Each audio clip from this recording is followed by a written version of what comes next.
Bismillahir Rahmanir Rahim wa sallallahu ala Sayyidina Muhammadin wa ala alihi wa sahbihi wa sallam. It's a blessing to be back in my studio here in Istanbul. Thank you for being so patient with us. You rocked out for a few episodes that are done on the fly. And honestly, this one, I'm filming this introduction here in my studio, but this episode and this conversation is a really important one to me. So important that I wanted to make sure to catch it while I was in America. So this is an episode with my friend MaLLy that we actually filmed when I was on tour. So I'm in a hotel room and he's at his crib. I'm not in my studio. He's not in a studio. But this episode is important. MaLLy is one of the artists from the Twin Cities that is deeply loved and deeply respected. You know, Minneapolis, St. Paul has produced underground, independent MCs that, I mean, frankly, we have a high level of rhyming. Our acumen for rapping is very high. The standard was set really high by the early ones like Atmosphere and the Micronauts and Idea and Abilities and others. That, you know, you had to be able to really perform. You had to really be able to rhyme. You had to be able to freestyle off the top of your head. And you also had to be able to write songs that come from the heart and touch people's hearts and feel genuine and sincere and authentic. You got to pour your heart out in the Twin Cities, along with doing everything else, which is a really high level. And we're not always respected for it or recognized for it by the broader hip hop community, but those that tap in, it's a if you know kind of situation. And if you know that MaLLy is one of the artists in the Twin Cities that is deeply loved and respected and admired.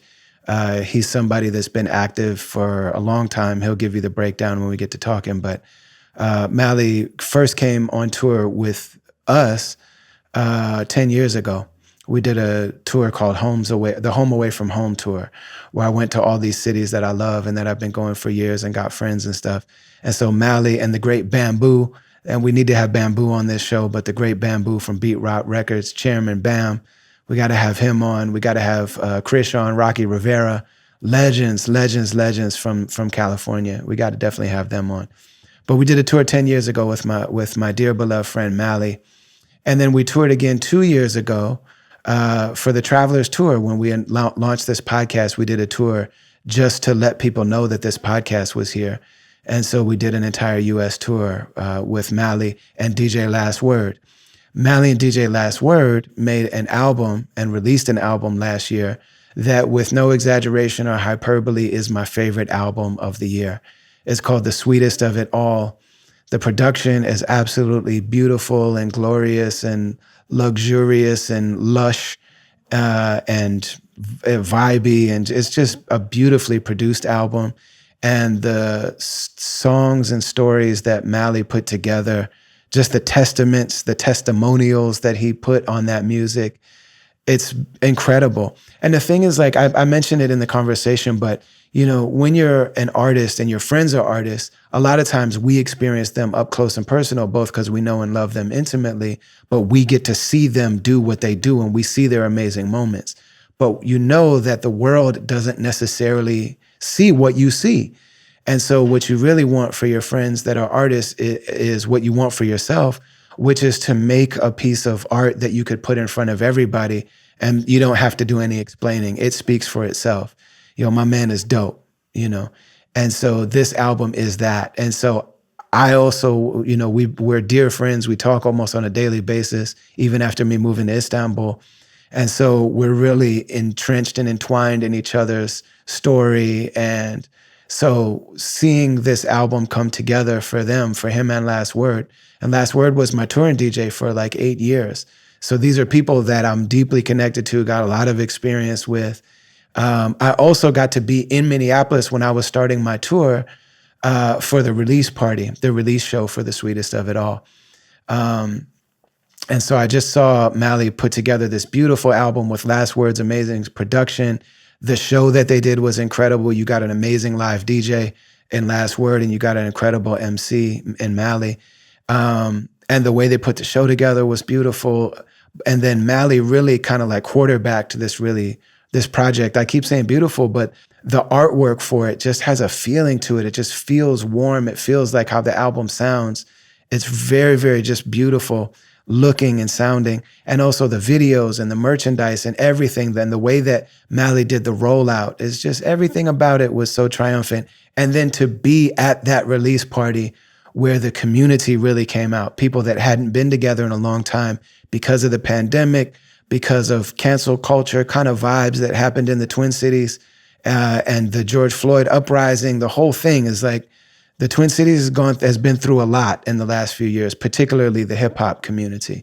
And so that show and that event, that party, that gathering, that coming together of people was just really, really blessed. So, please forgive any, if we're not doing our typical level of production on this episode. But this conversation with MaLLy is really important to me, and I think it's one he's a really dynamic, amazing, interesting person.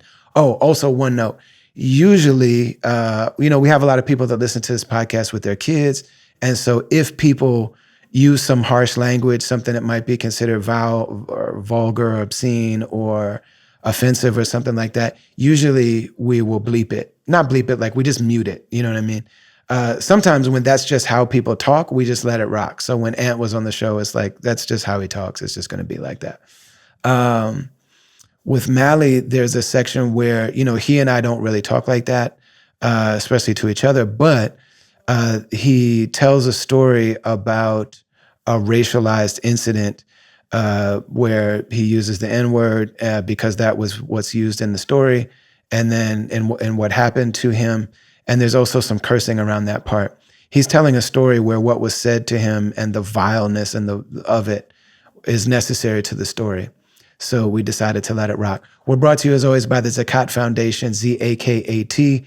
I always say that they're like an underground record label of global humanitarian organizations. It's a small team of people that just do dope, amazing work all over the world.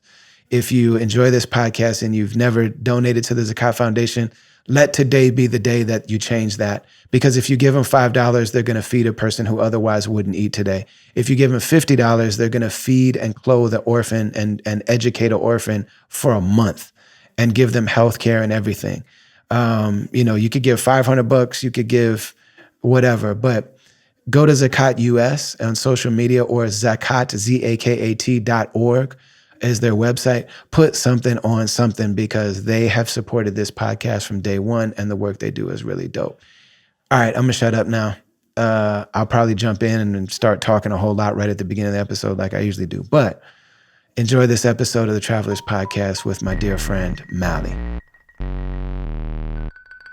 Mm-hmm. I wanted to start, we did a full episode before when you were in Istanbul, but we didn't really get the chance to talk about your life and who you are as an artist and what you mean to the scene and what the culture means to you. And, we just really had a conversation based on you visiting Istanbul, because that was, more timely for the specific moment we're in. So I want to pivot in this time, because of the fact you got this amazing new album, to really get into all of that, so that if somebody is unaware of who you are, or even for somebody who is, a lot of times we don't get to hear it all in one place and one time. So I'm excited to do that, man. Mm-hmm. No, man, I appreciate it. It'll be dope. And I like these conversations, because I think there is a lot, that people don't necessarily know about me. I think people have kind of made up their own, like little stories about what I do. Like people have said, "Oh man, I heard you were a lawyer.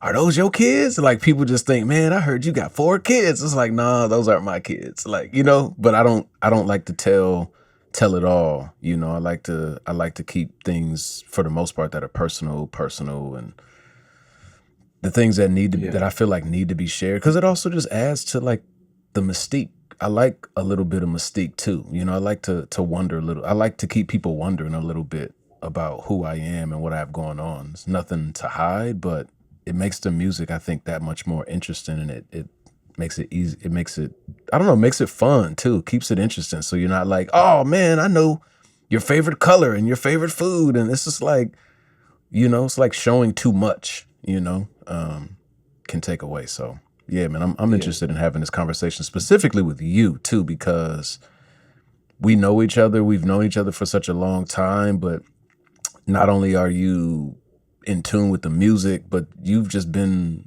there for the journey, like the quest of it all. We've shared the road together, the stage, and we've had long nights of talking and breaking down and building back up. So yeah, I'm excited about that part of it. So It's dope. It's interesting. Like, I know like 95% of the people that come on the podcast, it's very rare that I talk to somebody I don't already know. yeah. But then some people I know. And some people I know them because we've toured together, which is like you just mentioned, that's a really special bond. Mm-hmm. Like I haven't talked to Immortal Technique in a couple years. But the second I talk to him, it's like we've been on the road together. So like we know who each other are at each other's core. Yes. But I don't talk to him. But we have all of that. And then plus you're one of the people that even after moving to Turkey, like I talk to daily. Yes.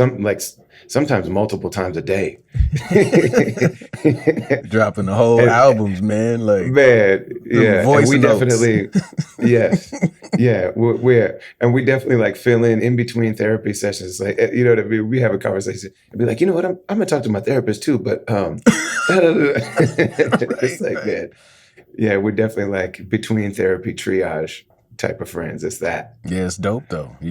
I think and every friendship is different, but these are the friendships that I've just come to appreciate and super thankful for as I've grown and become more mature and more refined over the years, and just really I'm like the version of myself that I've always wanted to be. And just thinking about that right now has me kind of like, as they say, in my feelings, because I'm just like, man, it just feels, it's like a blessing just thinking about, where we've all come from and continue to want it to grow and be better as friends, as family members, all of that. Like it's important. And I think that's a perfect lead in because of the fact that you made an album that really reflects that.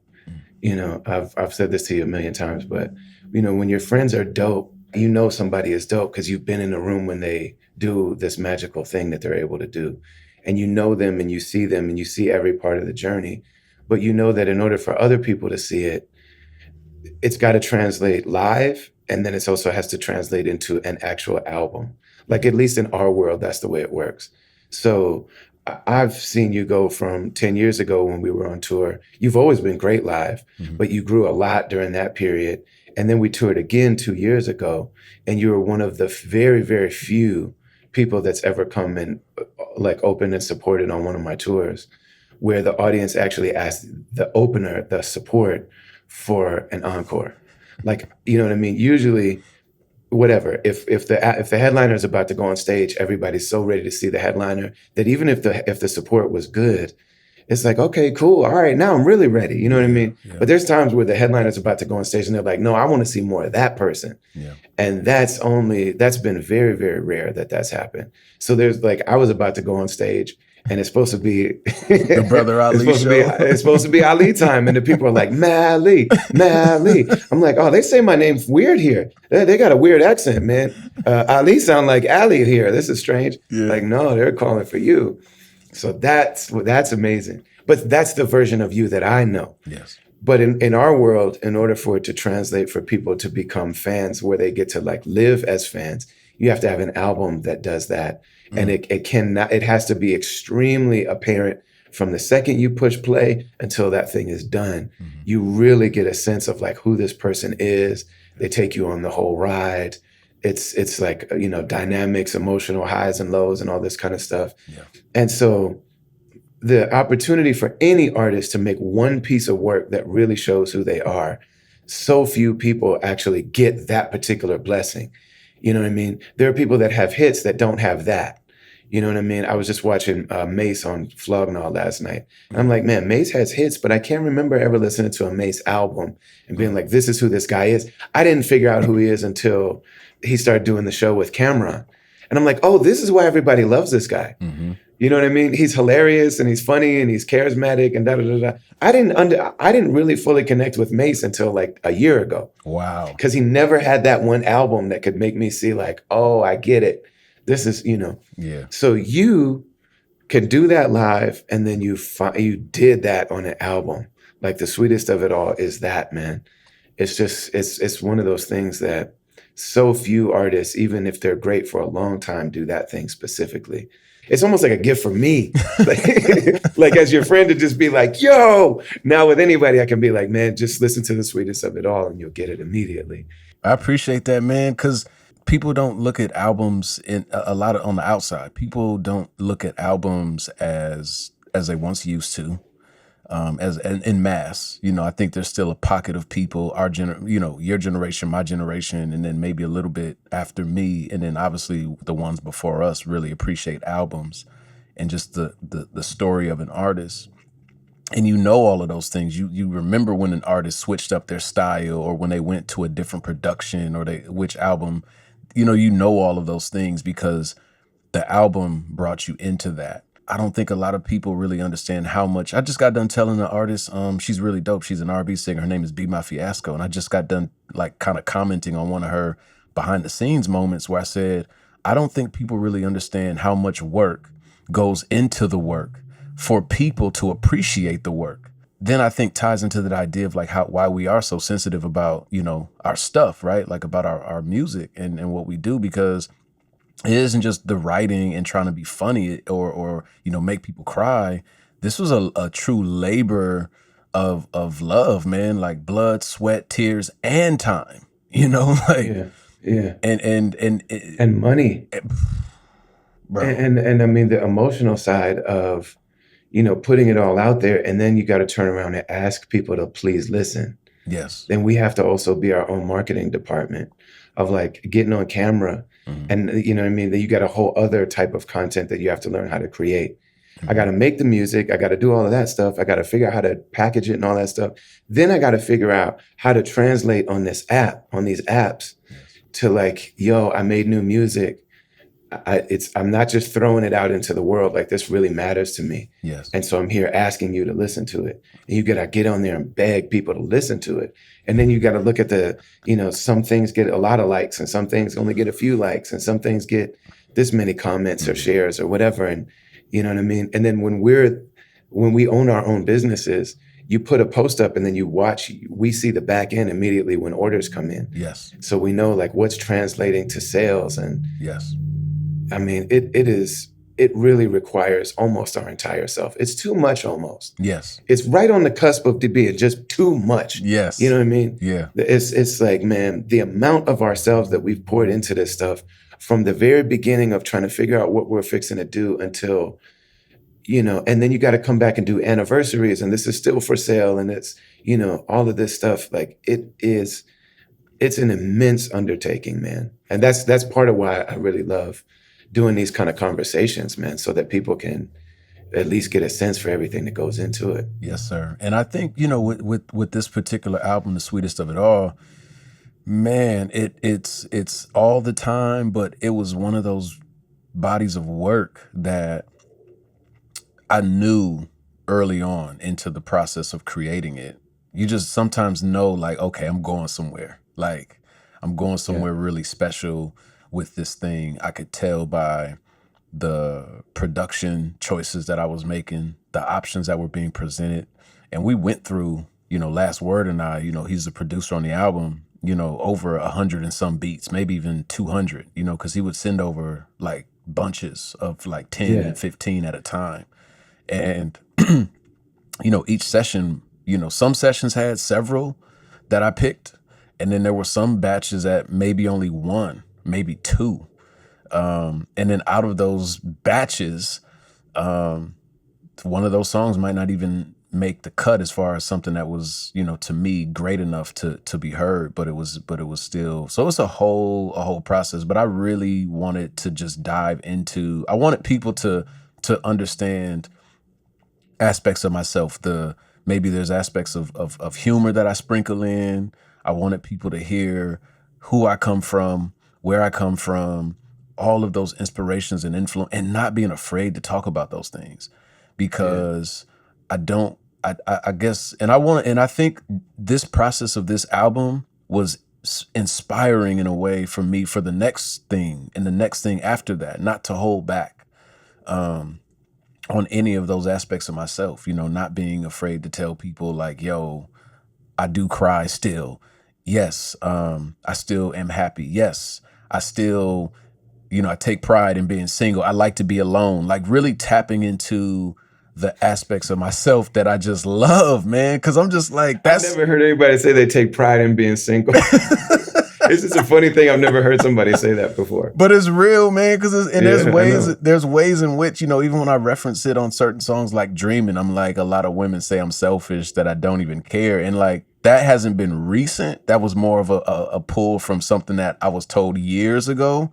Or having like a closet full of shoes that you don't even wear. Like I really want I want to bring people into aspects of myself, of my humanity or my life experience, the elements of me that I feel are very hip hop, the good parts, maybe the questionable parts that might be, is this uplifting? Is it depression? Is it whatever? I wanted to, or who, like, and even without saying who some of my favorite artists are, like giving people an idea of what some of my influences were, just all of that, and not being afraid to tap into that, because I think we sometimes bend to the will of fans or supporters, in our music sometimes, where we don't even know it. And it's like, man, no, you're gonna know that I bought these Yeezys. Yes, I've got several pairs.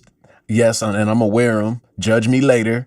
You feel me? Like, yes, Jay-Z's my favorite rapper. Yes, I take pride in being black. Yes, you know what I mean. And if you ride with me, you ride with me. And if it's something that you can't get with 100%, if that song or that element may or may not be for you, but it's like, you got to know this. I got to tell you this because, yeah.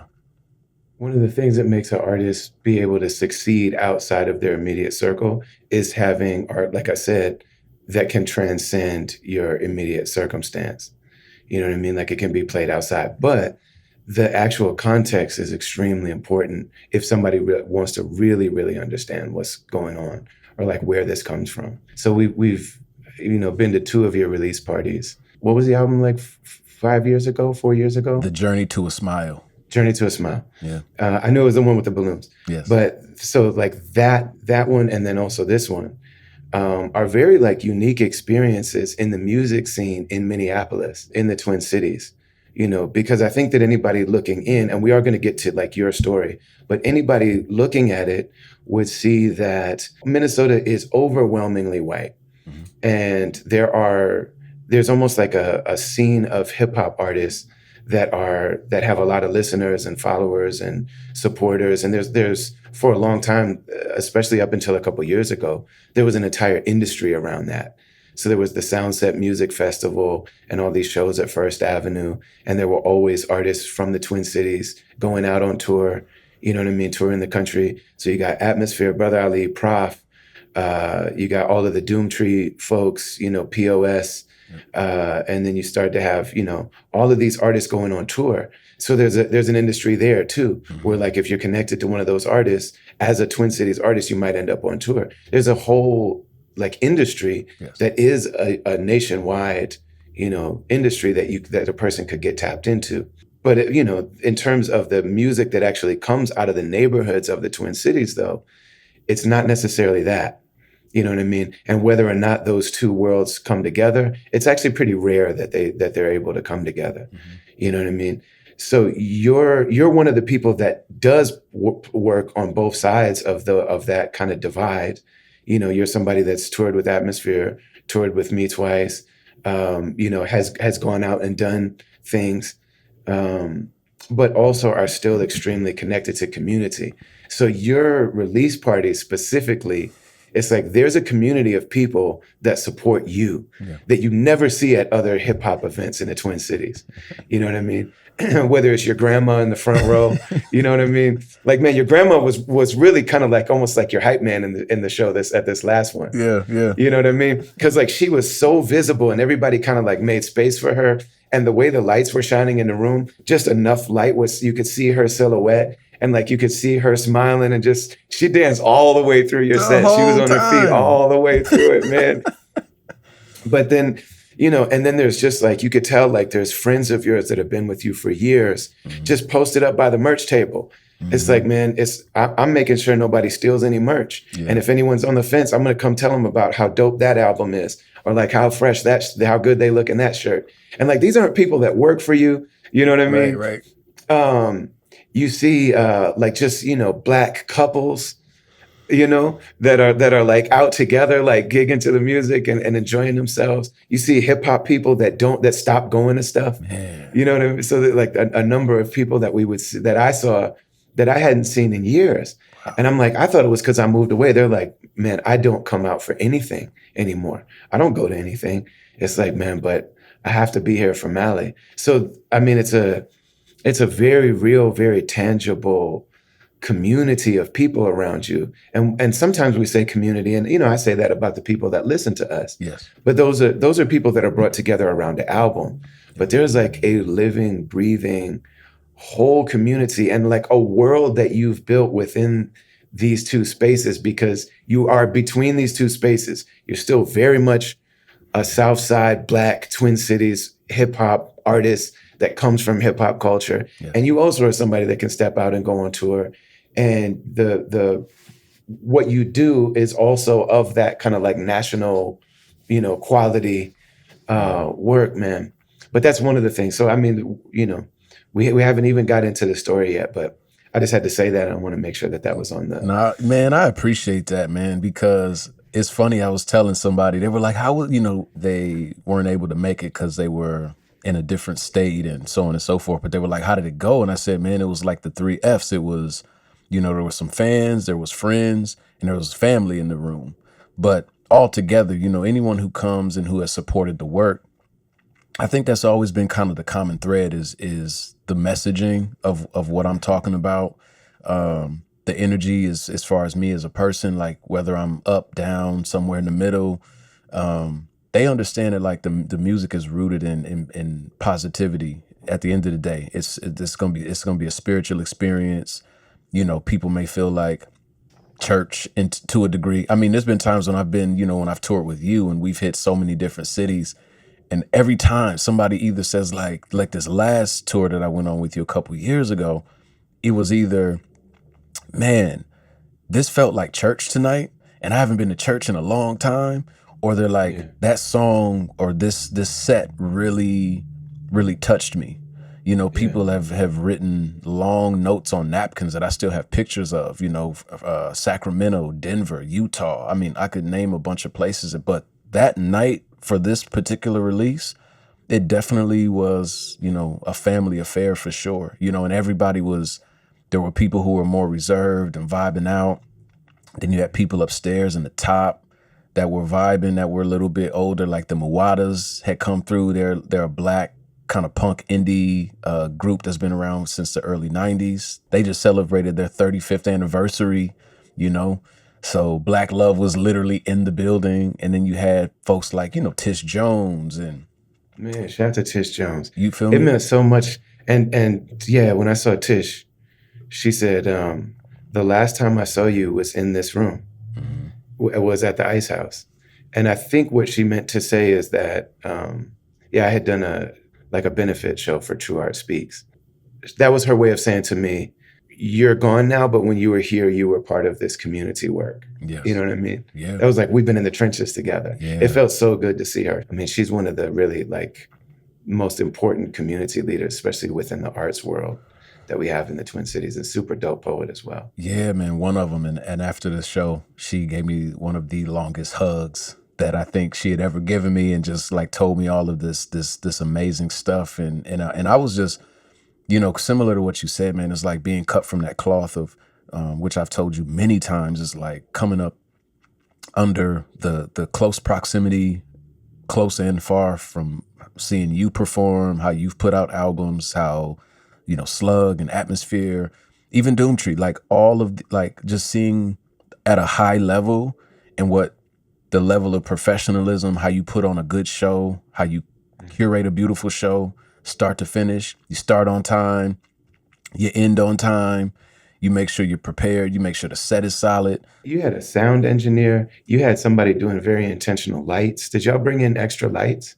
Well, you know what? We didn't this time, but somehow the guy who was going to do lights didn't, and then somehow he showed up. So we did have inadvertently or unintentionally, we ended up having someone, you know, at least be present, you know, to switch things up a little bit on the spot.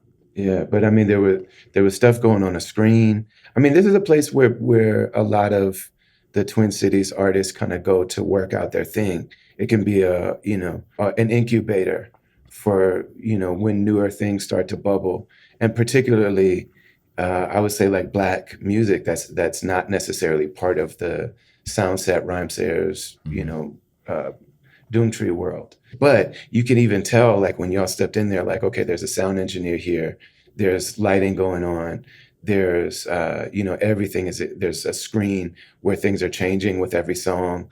There's just a lot of there's an added level of intention here that is really felt. Just as an artist with this album and with that release show, just always wanted to continue to not only like raise the bar for myself. I also have this mindset too where I want to get us as a whole, whether we're fans or supporters of music or we make the music, getting to a place where stuff still impresses us or makes us, I don't even know if scared is the right word, but like I like to hear people when they rap or when they do things that it either raises the hair on my arms or it scares me to a point where I'm like, yo, if I'm a step in this thing, it needs to be at this level or better. Cause I'm always wanting something to be nice, like I'll just give a side example. But like I remember when I saw, even when I go back every so once in a while and just watch Kendrick rap at the 2012 BET Cypher, and he just went for like 3 minutes over the Shook Ones beat. Like I could still watch that and I'll be like, this dude's lethal. Like, like he can snap, he can go off, but he's also nasty on stage and he puts incredible albums together, like in every single lane.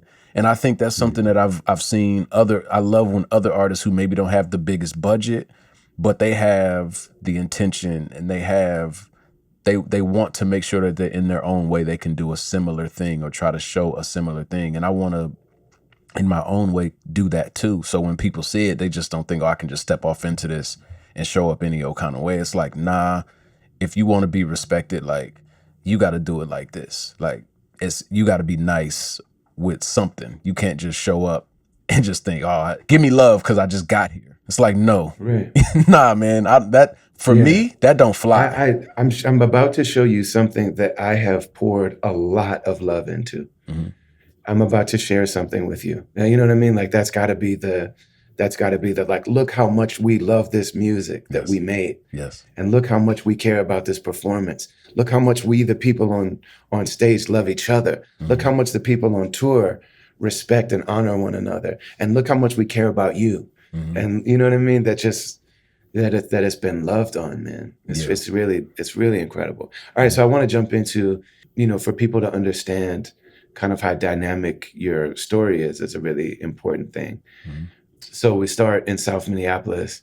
That song, Summers on the South Side, is a really dope one from the album. And it's something that we just like hear so much about. So, before getting into school and all that kind of other stuff, and just give us an idea for what life was like for you as a kid on the South Side of Minneapolis. Yeah.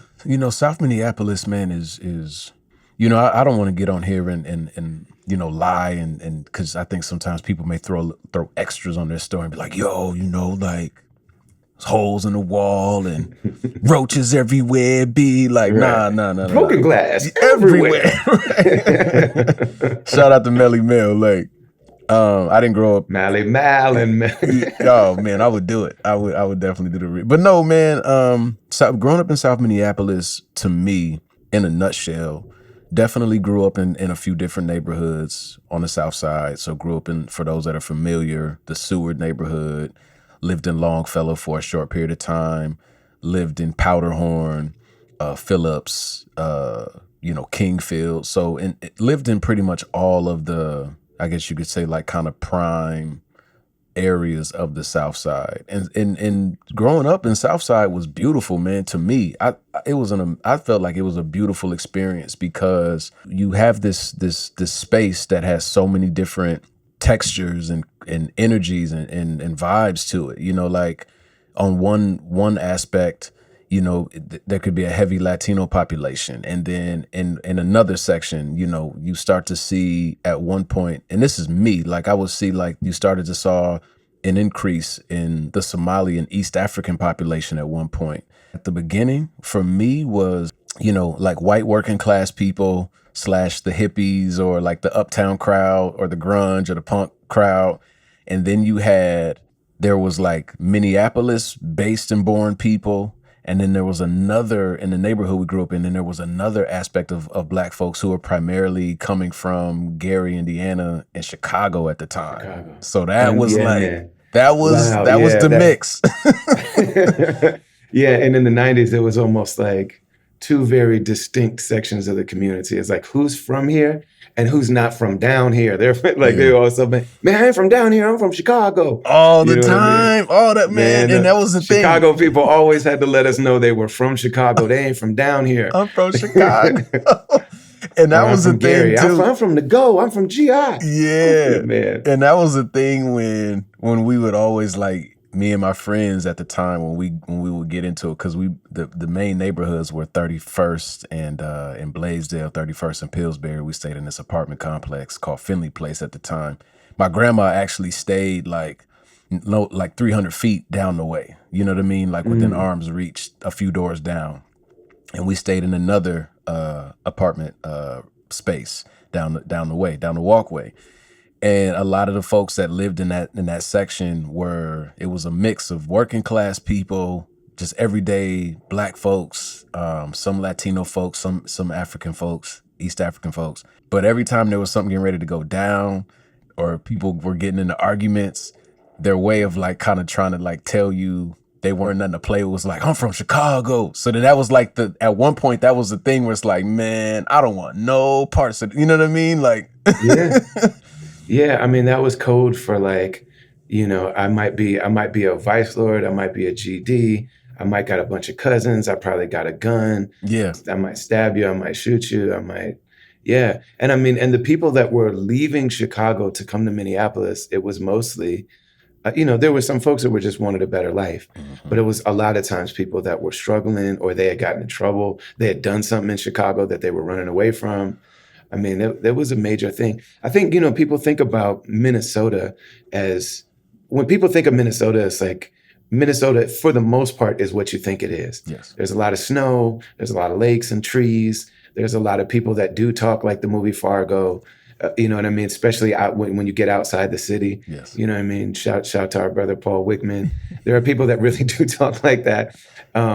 That's very real. But then also inside of Minneapolis, particularly in the 90s, North Minneapolis, like was almost entirely Black. Mm-hmm. And like you said, South Minneapolis was a lot more diverse. But I mean, inside the city, you had projects, you had a lot of drugs, you had a lot of gang activity, you had people, you had gunplay, you had crime, you had a level of danger. You had a lot of police brutality. It was extreme, you know what I mean? For people coming from Chicago, they were probably thinking like, oh man, we got miles and miles and miles of this. You know what I mean? Like the south side of Chicago is like 2 Minneapolises where the whole thing is wild. Yes. You know what I mean? And the same thing with the west side of Chicago. Minneapolis might be a small section of what Detroit was experiencing or, St. Louis or something like that. But I mean, Minneapolis was, very challenging, but what I always got from you and from your music and also just from being in those communities at that time was that there also was, and this I think is the case in all these other places that we mentioned, there's always a feeling of community and togetherness. And there's always that current within it. There's always that current of hope and upliftment and family. And for some people, it might be the church or the mosque. And there's, there are people that are, there's organizations and there's movements and there's all of this stuff together. And so, I know that your family played a big role for you, but what were kind of those two currents coming together like for you in that time? Yeah, growing up in South Minneapolis, we had all of those elements that, weren't necessarily the most positive. I mean, they were just like symptoms of being, I guess you could just say poor or, you would see other people experiencing, you know, poverty, like symptoms of poverty. You know what I mean? It's like I had friends whose, you know, moms or dad, maybe even like close relatives were on drugs at the time, and crack was the drug of choice at the time, right? And or you know, get-togethers and parties where, you know, you weren't lucky enough to have or have money or resource to have a babysitter. So if your mom's going to the party, you got to go with her to the party too. And you hearing all of the And the movies. man, the movies too. Like I remember A concert, anything, like we were all going. all of it. So I remember all those experiences, like being dragged to a house party, they in the other room doing grown folk stuff, you know, music loud, folks arguing, playing dominoes, playing cards, and you in the other room with the other kids watching Lion King or something like that. Like, you know, and people get to arguing, fussing, and fighting or whatever, you know. But for me, those things weren't also just taking place, but there was. We would in the neighborhood, we would just ride our bikes all day long around the neighborhood and just go to the corner store. You know what I mean? Like buy the popsicles that were like 2-3 feet long for 50 cents at the time, you know, and we used to call them ices or whatever. We call them freezies, or we was like, hey, can I get a freezie? Even the pickles in the jar, we would go get those. Chips for 25, man, all of it, you know, like so we had all of those experiences.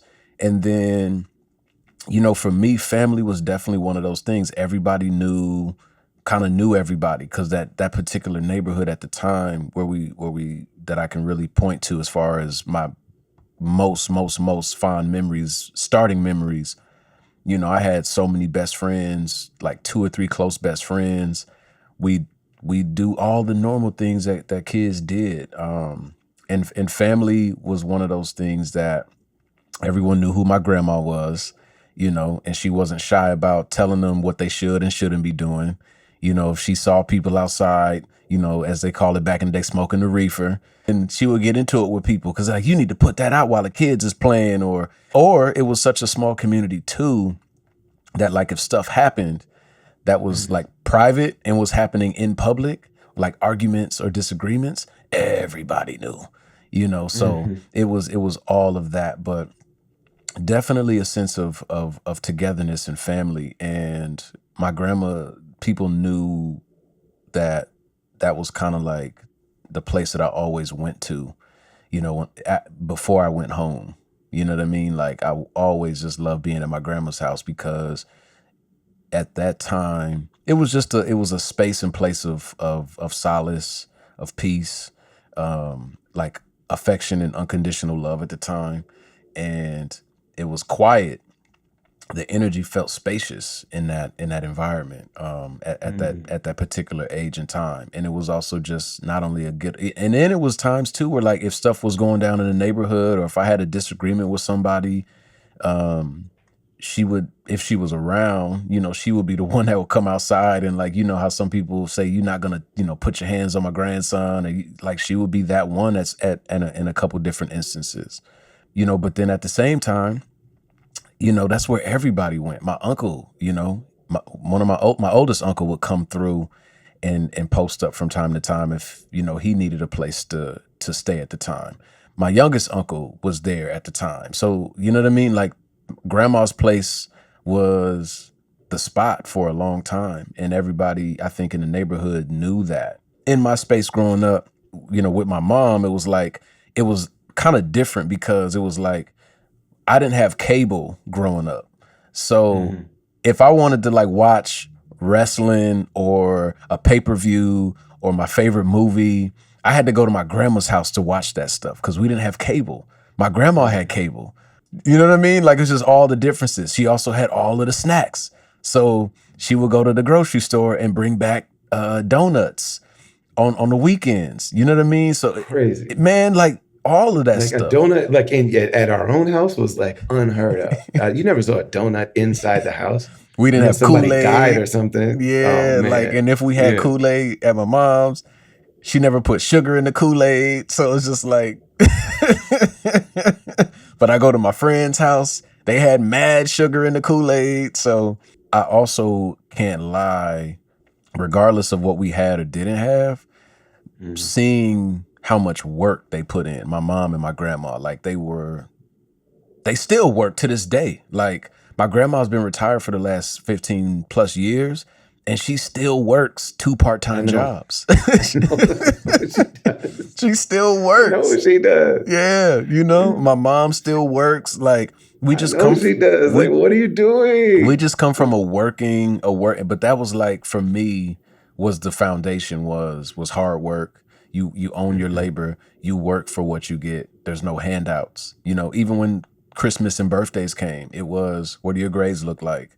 So that was kind of the foundation for family. But, I know that there was love there at the time, but I think when you're born into a family, similar to what like you and Print had referenced about fans, it's like you don't get to choose, who your family is. And in 86 was born into a family that had been in motion, for 30, 40 plus years. So you imagine all of the stuff that folks had dealt with and went through in Memphis, Tennessee, before they came to the Twin Cities, people's, flaws and, all of that, like hang-ups and insecurities and traumas and toxic ways. Like, you're born into that. So you don't understand why this family member may or may not connect with this person, or this person, or you didn't know that this family member didn't talk to this other family member for 4 years, until you get older and you understand, like, you don't know all of that as a child. So you just think, why can't y'all just get along, or why do you act this way? So that was all in motion at the time. And they kept me close. I think they really wanted to make sure that I didn't forget where I came from, who I was. But they also didn't want me to, fall victim to, again, the symptoms, like the things. Because when you're right there next to things, like, there's so much stuff in the world that, like, you think social media is one thing, but it's like when you're right next door to certain things or whatever, it's easy to get sucked into the motions or the ways of the neighborhood. So easy. Yeah. It's interesting. Like, we had these movies back in the day, in those times. And for people that may have been fans of hip hop and Black culture and art from afar, I think they may see, like, okay, so there's Boys in the Hood and there's soul food. Mm-hmm. And not realize that both of those things are very true expressions of what was happening in those days. Yes. But that a lot of times those would be within the same family or within the same neighborhood. Like, they feel like a world apart. Like, you know what I mean? Right. Like Trey and Doughboy and everybody feels a world apart from Big Mama and all that stuff in soul food. But, like, those things are happening sometimes within the same family. Yeah. And sometimes just a few blocks over, life can be very different. And, it was really an amazing time. And, and in a lot of ways, it hasn't changed that much. There are a lot of ways where it's always been like that.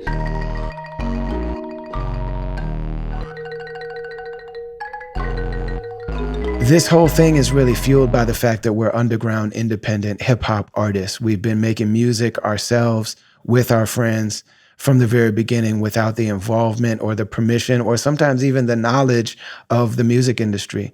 We do this from our heart, from our soul, and the people that listen, that because you're them, listen with your heart and your soul. And so the best way to make sure that this stuff keeps happening is to support it in any way you can. So go to brotherali.com and you can see everything that we're doing.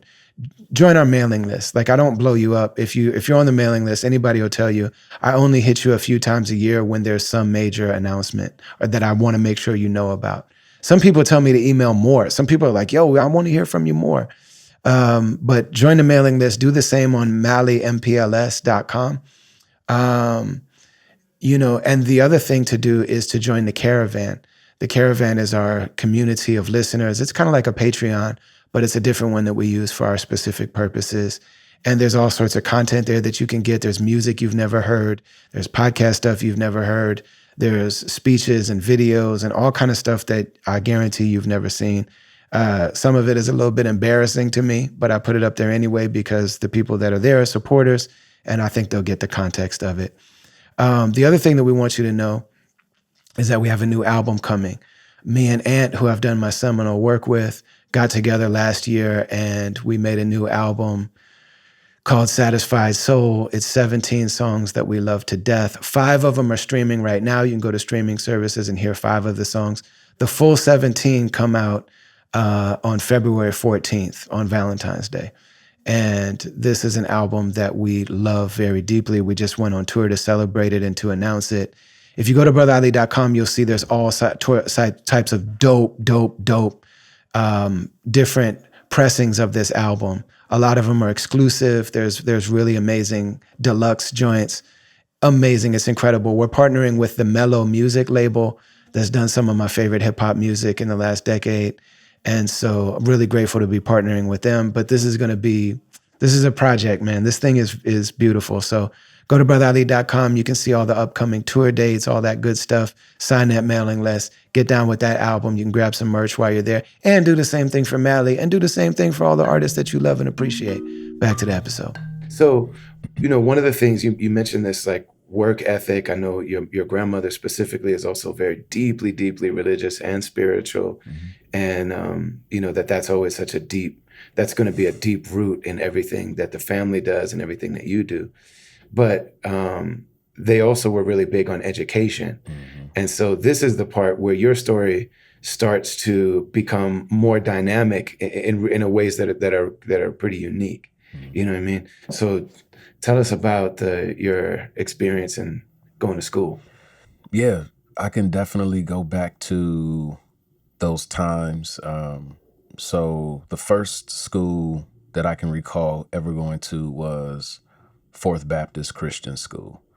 And that school used to be located on Broadway and Girard. So where the Minneapolis public school kind of like headquarters is located now, my school at the time that I went to for kindergarten, first and second grade used to be in that right there in the same building or block. I think they tore the building down or they renovated it. But anyway, it was in that building where where MPS is on Broadway over on the north side, in the thick of it. This like that's my neighborhood. Yeah, that's man. My area. And that was the spot. So I was there from kindergarten up until second grade, and I just remember when we would go outside and play at the little playground they had, and there was always these like three dudes, maybe about 100 yards away from us, just sitting outside smoking, and then our teacher was like, I just remember some kids would like try to like run over and talk to those guys, and then the teacher would be like, no.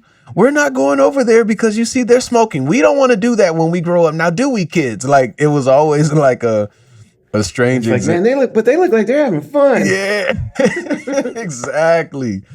And so that was where I was at for kindergarten in first and second grade. And that school, I mean, I think back to those times, and I think to how I started reading when I was 4 or 5 years old. Reading basic reading.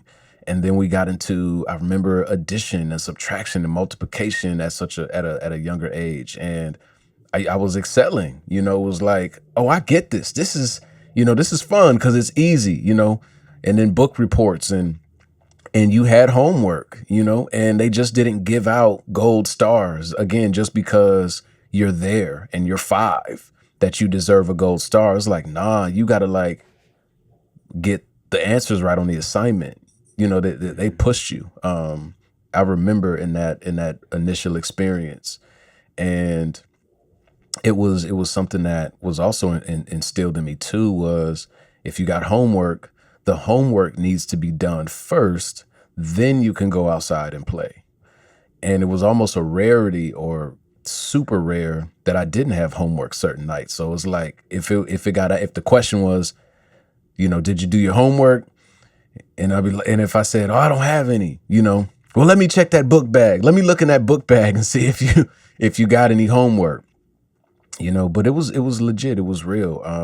And I think the parenting style, because for those that don't know, my mom was in the military. So she, in certain ways, like she's very regimented and just like legit, like with process. So it was like, and she didn't play, and she had, just like most people at a young age have their things and their stuff at their mid to late 20s that are probably either still working out or don't know that they have to work through them, or they still they still may have a lot of things to work through, and they're raising a child by themselves, and they're working full time in a space and place that may not necessarily be the most favorable. So like all of that was instilled in me. But again, it was just the routine and the consistency of like, it just clicked for me. Is like, oh, if I study, if I have my homework and all this stuff is good to go, then the floodgates are open. I get what I want for Christmas, or I don't feel nervous to ask for certain things.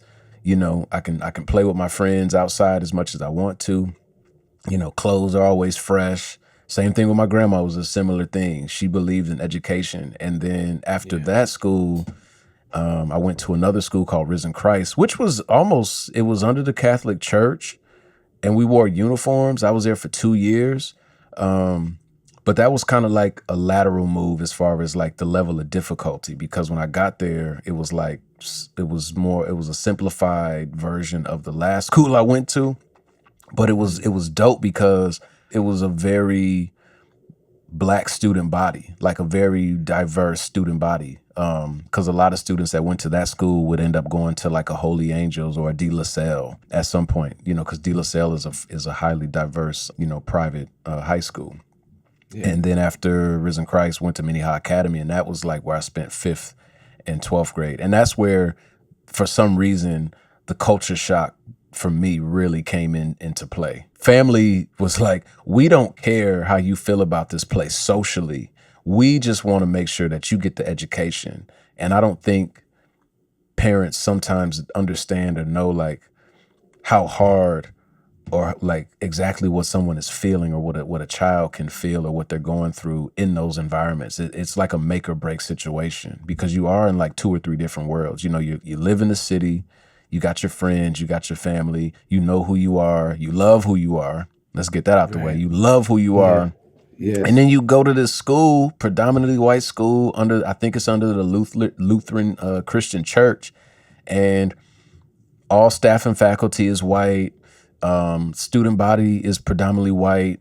The culture is very white. It's a middle to upper middle class, school as far as the attendees and the tax bracket.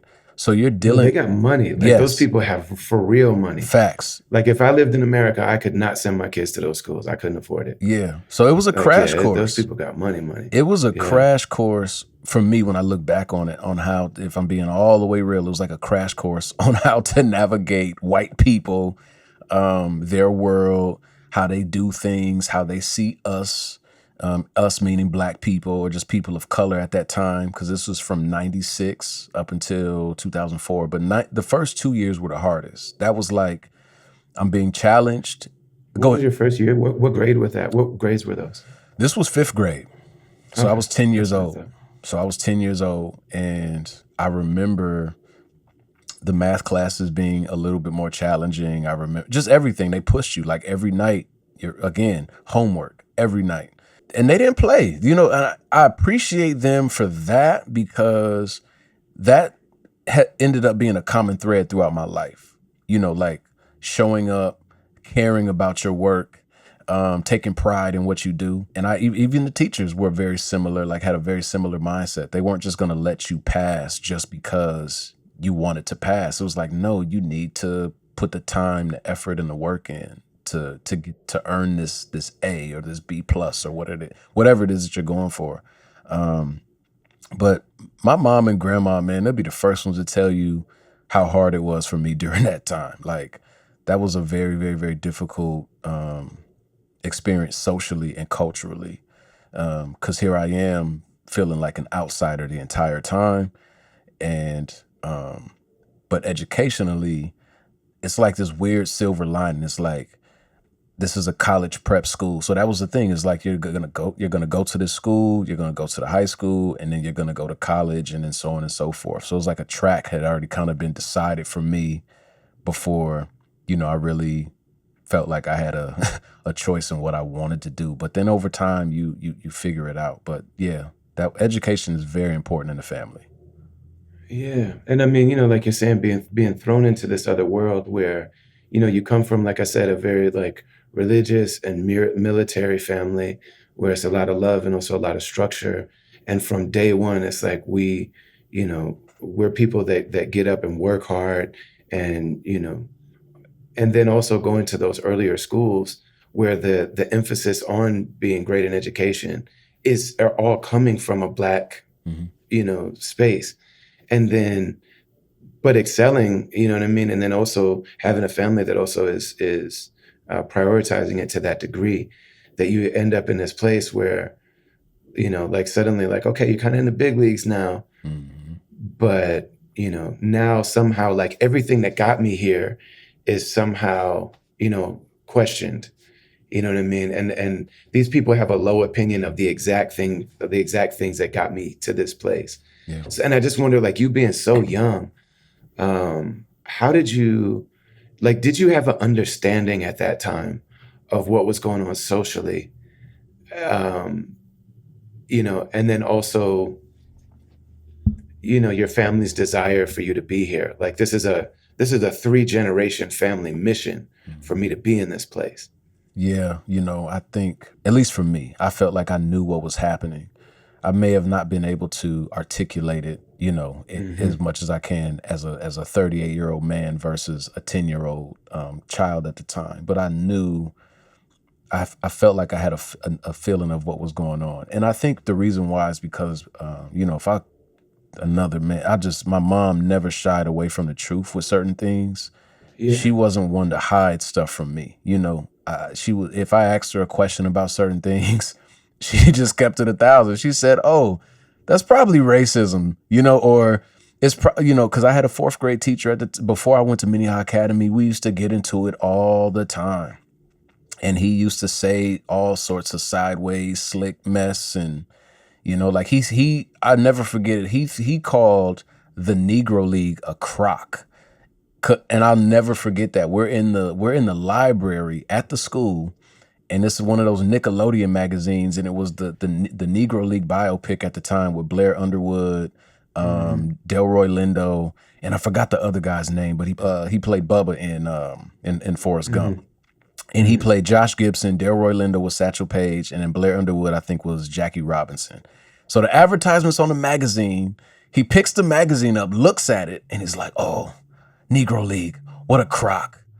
And I was like, why? I don't remember like going in on him, but I just remember bringing that to the crib. Like, Mr. Such and Such said and she was like, "Oh, okay." And then after I told her that, her antennas were up with him. And then everything else after that, I just started paying more attention. And, she would tell me about little slick stuff that people would do. And I learned that even in kindergarten, 1st and 2nd grade. It was almost like, I know I'm getting ready to send you into these places that may or may not have your best interest as a person. And I felt like she gave me as much information she could about what the experience may be like. But at the same time, I want you to have the best education, because some of the other schools we visited, it was heavy on the social and it was fun and, kids were playing. But what is my child going to be learning in this environment? Right. So it's like the trade-off. It's amazing because, your mother is a really like historically, racially, politically, socially conscious person. Yes. Like she comes from that, and she named you Malik after Malcolm X. Mm-hmm. And, I think about like, there's so many things in that Malcolm X autobiography, and the film about him that are like, that like so many Black folks relate to. It's like, I know that moment, you know what I mean? Or a lifetime of those moments, But when he's clearly the brightest kid in his class, he's the class president, all this kind of stuff. And his teacher says to him, like, "What do you want to be when you grow up?" He said, "I want to be a lawyer." Like, couldn't Malcolm X have been a lawyer? Like, are you serious? You know what I mean? Right. And this man says, "Well, you should think about being a carpenter, and like, you should be realistic, and da da da da." It's like, these are the moments that start from the very beginning. And sometimes they're very overt like that. Like, what do you mean the Negro League is a crock? Do you understand that there were amazing players that the major leagues didn't allow any Black players in? You know what I mean? So people created their own and then created, of course, the best players. Yes. So then, of course, the second you open the door and start letting those people in, suddenly they revolutionize the game. The hell are you talking about? It's a crock. Like what? You know what I mean? Like, are you smoking crack? Like, what's wrong with you? You know what I mean? And like, and this person is an authority figure, you know, that is standing in between you and your grade, in between you and the education that they're sending you there for. And, you know, but even if it's not as overt like that, like, man, just the condescending kind of microaggressions from well-intentioned people too. Yes. You know what I mean? Just the little things that people say where they're just like, oh, you know, compliments. Yes. You know what I mean? That are just like, well, what do you think? Yeah. You know what I mean? I remember a time when I worked at one of my, speaking of work, because I've always, you know, I've always had a job since I was probably 12 or 13 years old. So like since we're talking about family work, like I've always like had a job or many jobs. And to talk to that point, when I worked at the grocery store at one point, this grocery store in town at Lund's, I had a manager and they asked me what my grades were. And I was like, oh, you know, I got a 3.5. That was my GPA. And I think I was in high school. Maybe I was actually in college at the time. But either way, just the undermining, right? I said, oh, my GPA was a 3.5 this semester. And she said, oh, not too shabby. And I'm like, man. And then I think she was mad because her daughter's GPA was significantly less than mine. And I was like, but I bet you was praising your daughter with her, you know, I don't want to talk down on people in their grades, but at the moment I was like, all right, man, like you sound like you're mad because your daughter is hella average. But, you know, I'm over here, you know, making honor roll, you know, and that was the thing too, is like, that was the standard too, you know. I used to fight for that honor roll. 3.5 at your school is, I mean, 3.5. Like if you had probably switched and gone to the school that like any other average Minnesota public school kid was going to, you probably could have aced everything, no problem. Getting like a 3.5 at that school, yeah, forced. 3.5 at that school is like, you know, that's a serious thing. And I think, you know, there was a time when, you know, going to MaLLy Academy, that was, you know. It went from being this place for me once I started, you know, you make friends, and because some of my best friends, a few people I'm still friends with them to this day since '96, and two of them were at the release show a few days ago. So that was, you know, and they were front and center, they were vibing out, and I remember, you know, when they would, what MaLLy used to do, they showed love though. I will say this, they used to praise students for high performance. So every time the new grades came out, they would have during chapel, that's what they called it, because that's when we sing, they praise, we do all of that, which was cool, whatever. They would have like a section that they would have on this projector screen where it said the students who made, you know, honor roll, or students who have a B+ average or an A average or whatever.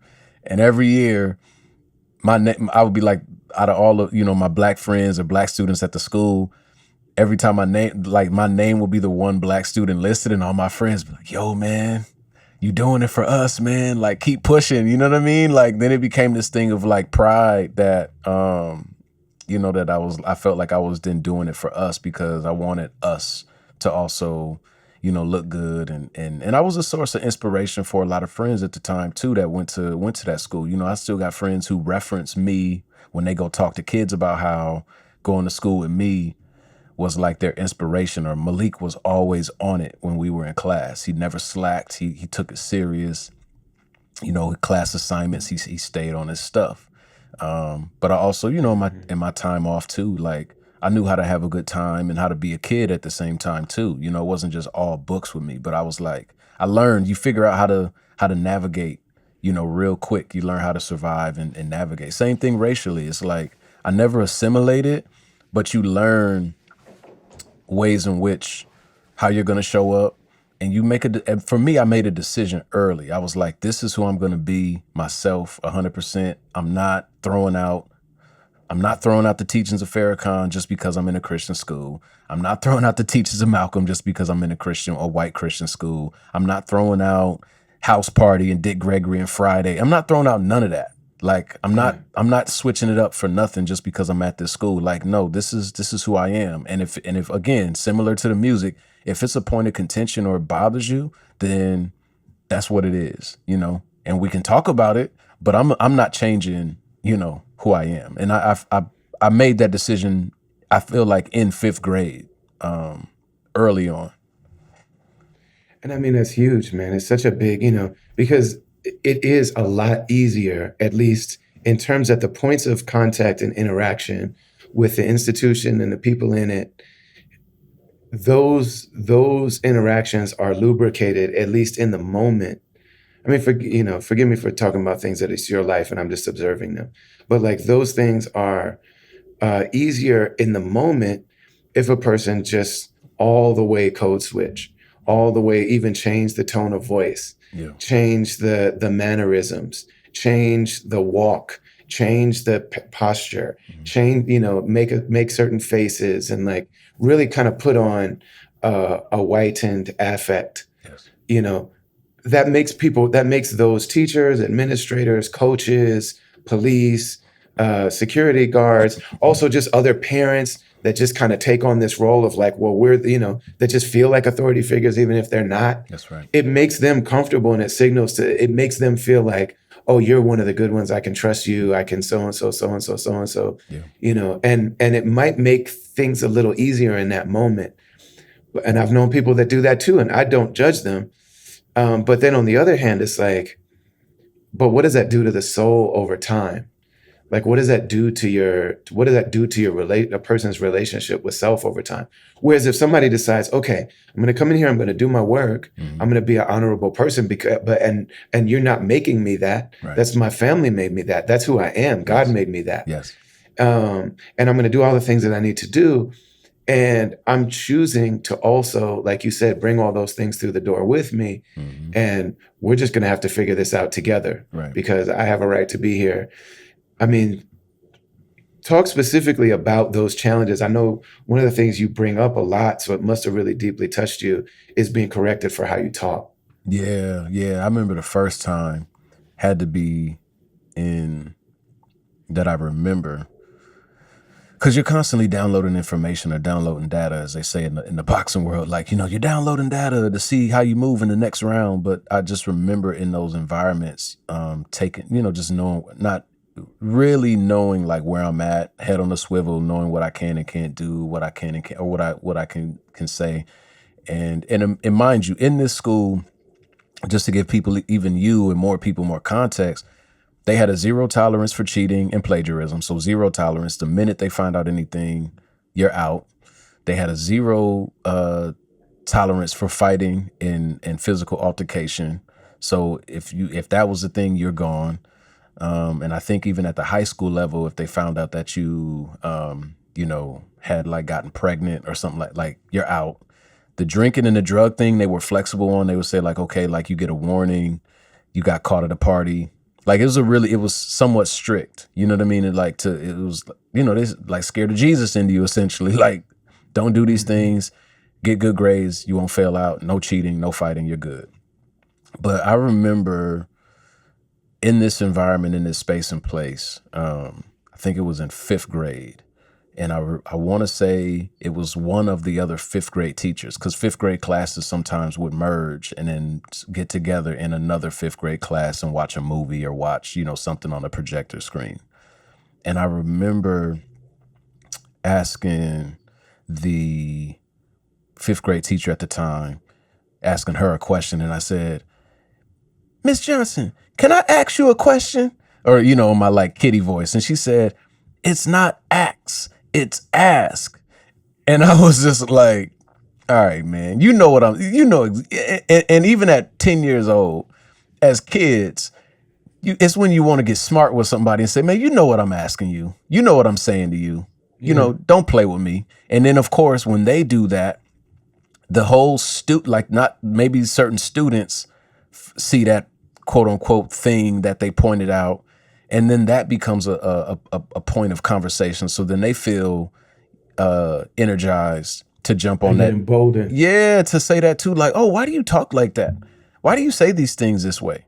So then then that's like a point, since you don't want to, and I don't want to change. So then it's a point of frustration, but I do remember trying to even change up the tone and the speed of which I talk, so then I could say the word properly. But everybody in the neighborhood talked like that. You know, everybody in the neighborhood said finna, fixin' to, axe. One of my closest best friends at the time, I think I got it from him because, you know, he said it like that. So you just pick it up naturally. You're not even thinking. It's just how y'all interact with each other. But going to school and having somebody, you know, or was the other thing, why are you brushing your hair? You don't have any hair. When I clearly, like, that was the worst. They would think just because my hair is short, why are you brushing it? You don't have hair on your head. You don't have any hair. Why are you brushing it? And it's just a clear, and this would be from students as well as from staff and faculty, grown folks. So it's just their ignorance. Like, you just, like, I'm sorry that you don't know anything about, you know, Black people and culture or hair or whatever. I'm sorry, you're just ignorant. You know what I mean? But like, I have to answer you. You're going to question me about something you just don't have any idea about. And I mean, everybody. It's one of the things I had Son Michaud, the like, we out here. I had him on my show, like on the podcast, like last year. And one of the things that he's so amazing at pointing out, and it's true, it's like a true, like if you study linguistics and, you know, and like social, everybody has shortcuts that they take in language that is kind of agreed upon socially. That like, we all know we say this like this. You know what I mean? Like, and in Minnesota, and I mean, me and you bond over this because we both kind of come from both worlds in a way, you know what I mean? Yeah. And like, so we have entire text chains that are just like, you know, like we don't have to say what it is. It's like certain people say things a certain way. But white people have a lot of those, but because it's such a white dominated system, they don't realize that there's weird stuff that white people say that are not grammatically correct. You know what I mean? And it's like, and it's different in different regions. Yes. Like in the South, they might say y'all. Whereas like, okay, in English, if you go to the English book, you could be singular or plural. So you don't have to say even you all. You don't have to make it plural. You know what I mean? But socially, that's what people do in certain circumstances. So like on the East Coast, they say yous. You know what I'm saying? Like there's one you. Like, are yous going to go to the so-and-so? Because there's like one you, but plural would be yous because there's more than one you. You know what I mean? So you put an S on the end of it. And I mean, the Puerto Ricans say that, the Italians say that, like everybody says that. Lock the door. On the East Coast. Now yous can't leave. Now yous can't leave. It's that. You know what I mean? Whereas like in the South, they say you all. And so it just becomes y'all. Yeah. But if you were to say y'all in Minnesota, and this is the part that pisses me off about it, is like, it's so many layers of just like just how the double standard of it all. So like on the one hand, it's like white people in Minnesota can't say ing at the ending of a word. They can't say ing. Like they say een. So it's like EEN, which is wrong. And it's not wrong in a way that's different than ax. Right. It's just like some things are more challenging to say. And as a group, we just kind of decide, we all know what we mean. You know what I mean? Like ax, it's weird, you know, and like ing is like challenging for people. And so white people all say it. But the part about it that's infuriating to that is that years later, we're like, after criticizing children for talking like that and making it seem like, well, you're not smart because you don't speak properly. It's like you start pointing all the way, you all don't speak properly. It would be a problem. But then years later, like now, people that their parents probably would have never said y'all. Right. They say y'all on some like, we got this from social media. We got this from like watching, movies. We got this from so-and-so. So now white people like younger than us say y'all in normal, like in meetings. They'll say y'all, you know what I'm saying? And it's kind of like, oh, she's hip and cool and like, oh yeah, it's like a little bit of flavor or something like that. It's cute now. Yeah. You know what I mean? That is one of the things that I've realized over the last however many years is just all of the things that naturally just are, again, it's part of culture. It's from the community. It's from those worlds in which, whether you're whether it's biological or if it's just by way of just association and proximity, and that's the culture you grew up in. That's just what it is.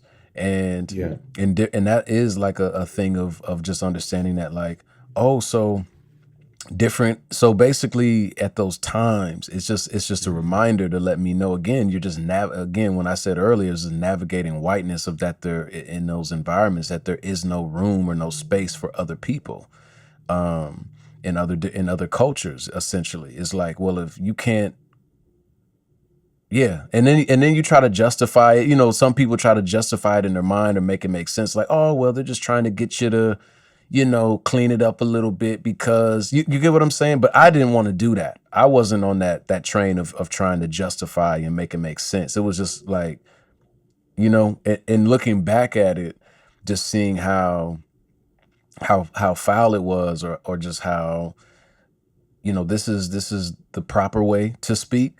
Even the term proper, proper English versus, this is broken English, or this is this. When even just on a psychological level, what that means to a person subconsciously, what that can do, and it can make you, if easily broken, it That'll can, do it. yeah, it can make you say, well, I'm going to give up all of these things, in order to succeed, or feel like So I got to with do it that, to succeed. yeah, with that being the situation, what role does hip hop play in your life at that time? Like with that being you know what I mean? With that being the background, what does Man, it mean to turn on, to put on a CD or something like that and just hear the excellence of hip hop? it was everything at the time. It was since I was 5. That was my first tape. My first tape was even though Crisscross was commercial, at 5, that was the age appropriate group at the Hmm. time for me as a 5-year-old. Having the Totally Crossed Out album, and then I think they dropped the Bomb right after that, like a year or two later. And they wore their clothes backwards, and they had these, those just, ill just beats and production, and they were kids too. So like for me as a child, it was everything. I wanted to wear my clothes backwards, and I wanted braids, and all of that. And then, but little did I know at the time, these were, these were symbols. These were the messaging. It was like the messaging in the soundtrack of the neighborhood. It was, and not only was it maybe my own personal soundtrack for whoever I was listening to at the time. Then there were other people who had their own mixing, and they had their own versions of different soundtracks or different albums and artists. So one of the big things for us in the neighborhood at the time was, and being that you had people from Chicago, you had some people from down south, you had people from Gary, you had people from the Midwest. At that time, people were listening to Do or Die a lot, 3 6 Mafia, before they became, what people know them as now, the more commercial version. Like when they were still super underground, you had 8 Ball and Yeah, MJG. yeah. You had Twista was big in the mid to late 90s. That's what a lot of people were listening to. People Crucial conflict. Crucial Conflict was another group out of Chicago that people loved. Who else? And then you had people who also loved the East Coast in that same neighborhood. They loved Nas. There were some people who loved Nas, and then there were very few people who liked Biggie, but there were a couple. And then Tupac was everything. I never forget when Hit 'Em Up came out, and I never forget, man. I never forget it. This cat named Jermaine. It was these 3 brothers. It was Shelly, Jermaine, and this other dude named Bayrock, and they were blasting that joint out the window. And then their sister came out, call the cops when you see, and like, man, it was like, it just sent waves through the neighborhood. Everybody was saying, call the cops when you see it. And this was 96.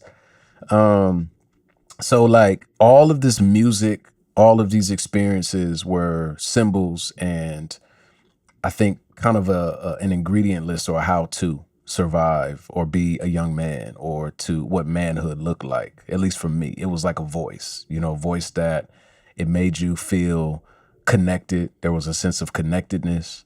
It also was a sense of relating to the world that other people didn't understand. You felt like Yeah. they spoke a language that, yeah, okay, you don't want me talking like this, but I know some people who love me for talking like this, or I know some people who understand me, or I understand Yes. them.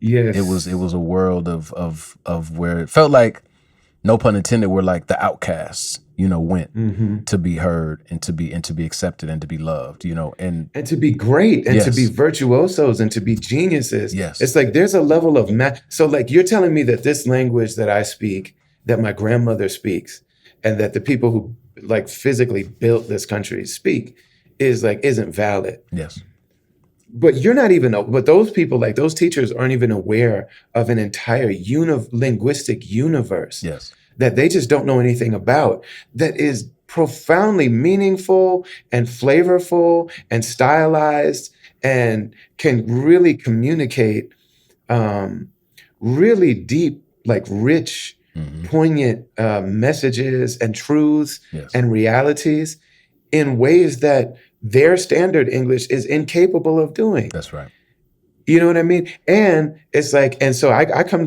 to the school. I can speak your language. You can't speak my language. that's right, You know what I mean? Like you might tell me, okay, you might catch me on a little word here and there. that's right. You might, I might switch a S and a K around every now and then, but like I'm bilingual. Yeah, I'm man. bilingual. And I speak an entire language with an entire meaning that you wouldn't even have an entrance point to. I remember Yassine Bey came to visit Istanbul, Hmm. and there's this really amazing writer and like amazing writer that we love and look up to from our parents' generation. His name is Harun Sugic. And he's somebody that's like legendary in that world, a beautiful writer. And he loves Yassine. Hmm. And so like the three of us were hanging out. And I saw him later. I just saw him right before I left to come on tour. And he said, when you and Yassine start talking about hip hop, he's like, you're talking another language. He's like, I feel like I'm listening to people Hmm. like, he's like, it's an entire language that I don't know what you're talking about. But he's like, I can tell how much love there is between you. Like the references, like one person will just say three words Yes, and then you both will laugh for 20 minutes just based on those three words. He's like, and I have no idea what that is. You know what I mean? So, but obviously him being Muslim traveling around the world, he understands like what that means. hmm, But man, yeah. So it's just, I think that's really important to understand, like, what does hip hop even mean to this artist, to you? yeah, You know what I mean? Like what was it for you that allowed for you to, navigate both worlds and go back and forth and trying to find a version of yourself that's authentic that you can be all the time. yeah, Because man, so many people struggle to find that as adults. yeah, And in fifth grade, to have an understanding of like, all right, this is going to be a long journey, and I'm going to have to do this in a way that where I get what I need, and I also can make friends at school, but also to be able to like, what was it like coming back into the neighborhood? How were you seen? How were you perceived? Did it change your relationships with your friends that you're riding bikes with? yeah. It changed. It was dope because, again, it was like, it was the thing that created conversation, and even, so yeah, from all of the different artists that I referenced, it was, yeah, a lot of Bone Thugs, just all any. And I think I got my first Bone Thugs tape. I think it was like '95. And what is a 8 or a 9-year old doing listening to Bone Thugs? Like, if you really like listen to the music and break the lyrics down, it's like, no, this is some really dark street music. Like, even at 38, I'm like, yo, I can't believe I was listening to this music about dudes, pushing weight and committing robberies and all. But it sounded so beautiful and melodic, and the music, and it was hypnotizing. But the music was everything because it taught us how to dress. It taught us, again, how to walk, how to talk, handle problems the best ways and maybe not the most productive ways. I think there's an entrepreneurial aspect to it. You know, and Yes. again, the right way and maybe not the not so right ways. It taught us about relationships. It taught us about, for me, it was all about that search, and that in a similar way, when you reference the term father figures, it is this thing of, like, for me, just manhood, because Yes. Yeah. in a lot of ways, since, you know, my mom and grandma are like the foundation, they're the source, the root.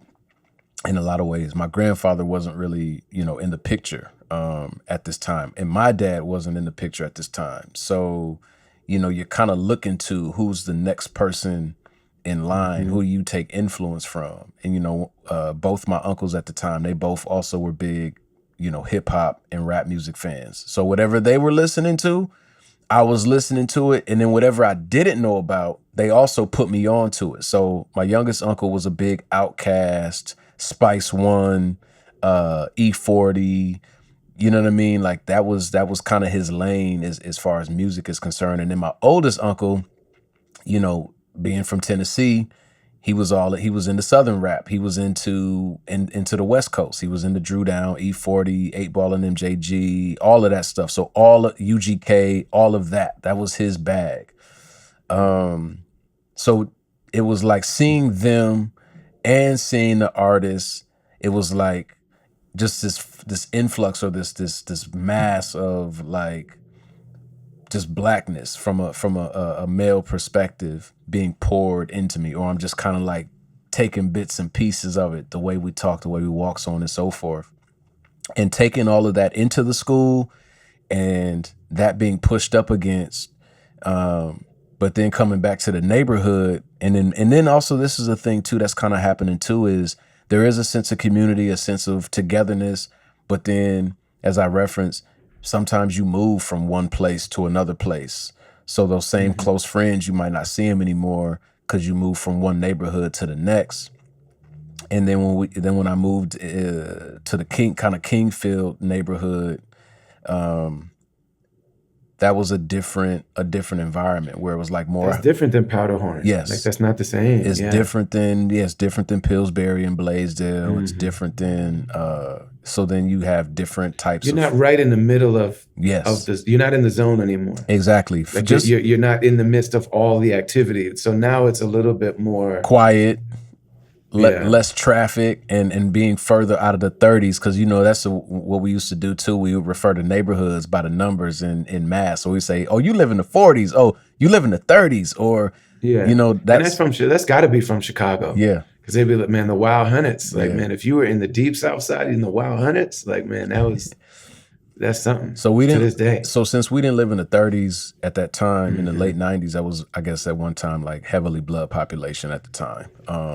And we lived right outside of that. So we got some spillover, but we weren't in the thick of it. But, you know, I think at that time, my friends, because I went to go visit the old neighborhood a couple times after we had moved, and I just remember, you ain't seen your friends in maybe like several months to a year, or maybe a year and a half, and then when you go try to see them, you know, you got some people like, yo, what's up, man? You back? You know, and I remember it being kind of a sad thing when we moved, and some of my friends were like, dang, man, you know, you moving.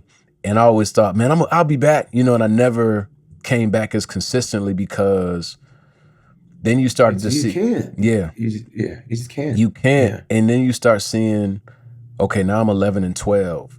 And that goes from, we go to the corner store, maybe somebody takes a sucker off the rack and steals 25 cents worth of candy, to now dudes are starting to, you know, venture off into, you know, they start getting the allure of joining the GDs or the Bloods, or being a Crip at that time for certain people was a thing at the time, when you start hitting 12 and 13. And then we moved out of that because, again, you know, I'm not the authority figure in the house. So it's like, and I have a different lens on when the neighborhood's changing. I can't tell. I just think, oh man, you know, this is just the neighborhood. You know, we got some people over here who do this, and then girls was getting pregnant at the time too. It was just changing, like, and crack was still a thing. People breaking into each other's apartments, People Yeah. who live next door to each other just breaking into each other's cars, stealing stereos. That was a thing at the time.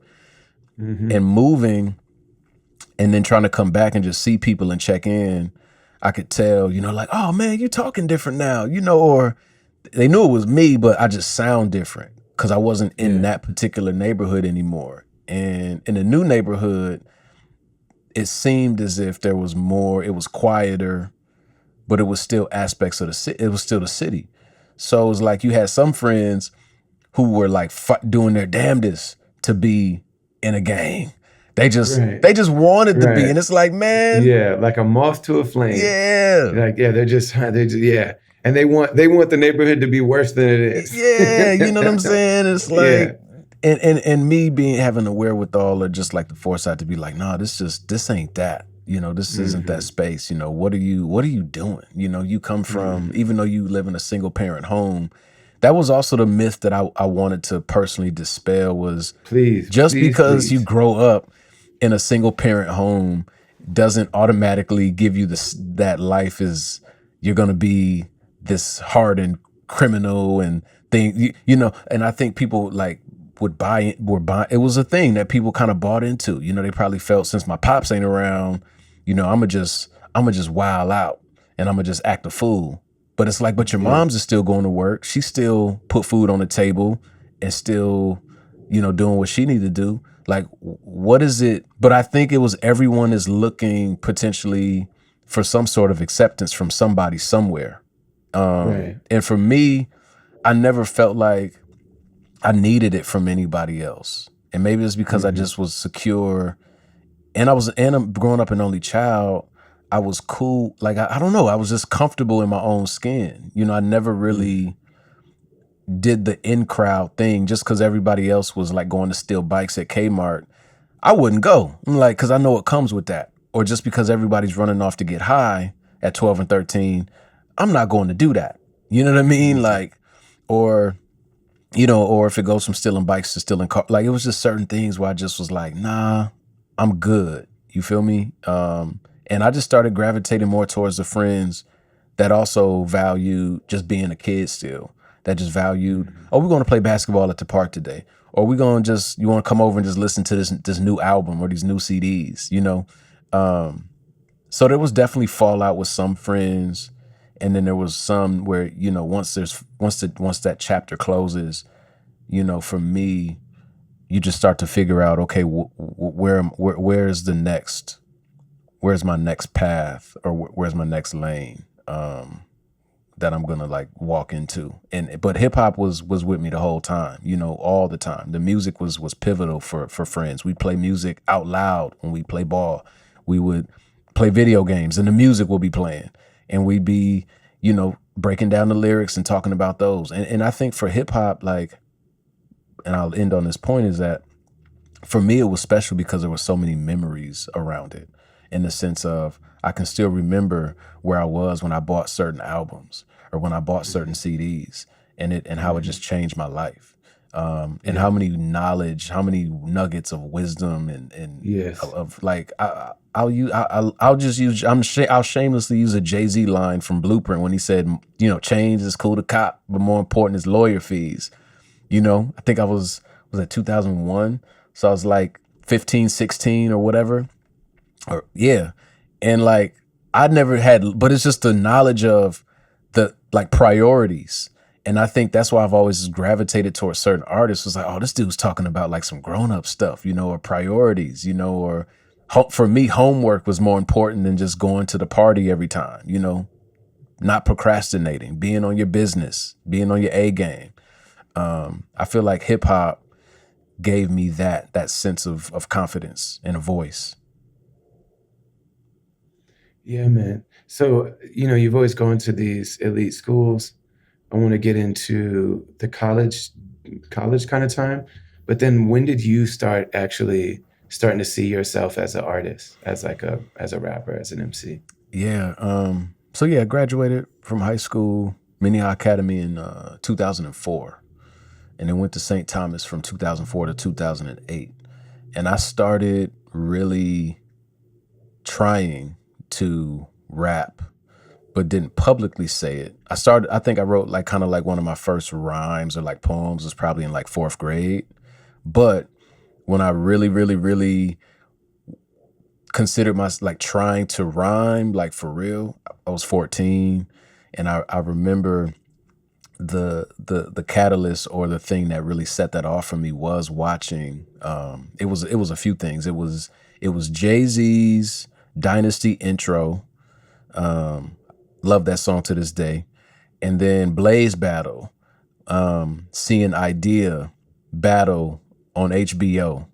Again, I was at my grandma's house because remember, don't have cable at my crib at the time. So I'm at my grandma's house watching Blaze Battle late at night on HBO and seeing how Idea just like effortlessly just ran through everybody. And I mean like dudes from New York, all over the place, dudes that were supposed to probably not lose at all to this guy, this like amazingly talented white guy with skater pants and a 3X gray t-shirt on, off the head, killing. And I was like, yo, he's from. And then when I go to school the next day, I think I was like, yo, y'all heard the Idea?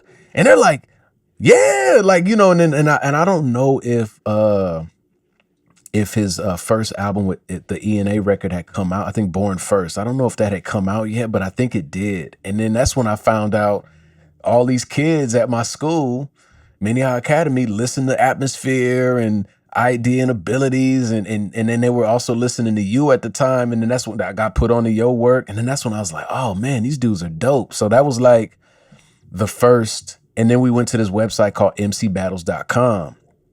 And that was another site where you just get hip to Scribble Jam, all the battles that you did, all the battles Slug did, Idea did, Sage Francis, Peace, Pumpkinhead, Iron Solomon, just so many names, bro. Like so many names that you could like think of in that time, that were just like amazing artists. And that was like the impetus at the time. So then I started writing in my notebook, and I still got my notebooks, and I titled all these verses I called them battle bars.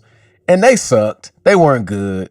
But like that was it, battling and freestyling or trying to freestyle at 14 or 15 was like the first try at really trying to get into rhyming and freestyling. And then, you know, over the years, I go to undergrad. And then I had a roommate across the hall. He made music. He had a computer, all of that. And then we started like recording songs together. They weren't the greatest, but it was that thing. But then by like 2007, one of my good friends, Redwine, he had like a nice microphone. He produced and he was really good. And I had all of these like random verses on my computer that I had just written to a bunch of Jay Dilla, Ninth Wonder, that whole Justice League movement. They had like the production style that they had was just crazy. And that's that's the shift for me. That was the shift, is when I figured out how much Jay Dilla had produced, how much he had done over the years. Like, yo, he did this, he did that. And a friend of mine, a homegirl, her name's Adrian, and she put me on to Jay Dilla. Like, specifically, like formally. It wasn't an accidental thing. I learned who he was through Donuts when he passed. And I started writing a bunch of verses to Donuts, to that album in 2006, 2007. And I recorded like a bunch of verses to that and some Ninth Wonder beats, put out this project, put it on a burnt disc, made 200 copies or maybe 100 copies, and was selling them around campus. And people were like, yo, I didn't know you rapped. And I had a MySpace page at the time too. And like, you know, they're like, yo, I didn't know you rapped. Man, you're dope. Like, I didn't tell nobody. I just kept it to myself for the longest. And like since 2007, that was like the beginning that went from this random disc of like songs and verses or whatever.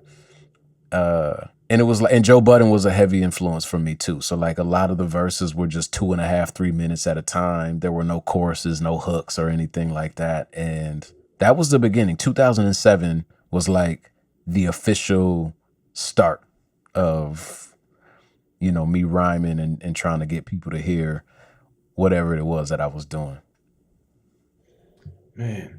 So also during this time, so you get out of college and you shift to now you're in the corporate world. Mm-hmm. So like you made it, you know what I mean? And that was the time that I met you. I think like when you were fresh out of college Mm-hmm. and you had this corporate gig and you know what I mean? Like you did it. Like you followed the course that you were given. You succeeded at every level. You met all of the goals. You got everything. And so when I met you, you were this like 20 something year old young dude that had a great corporate job, could really rap. You know what I mean? Mm-hmm. It seemed like everything was just going amazingly well. And then you were starting to like step out. We start seeing you at Get Crifey and things like that, and at the open mic and all of those kind of things. That's when we started to see you.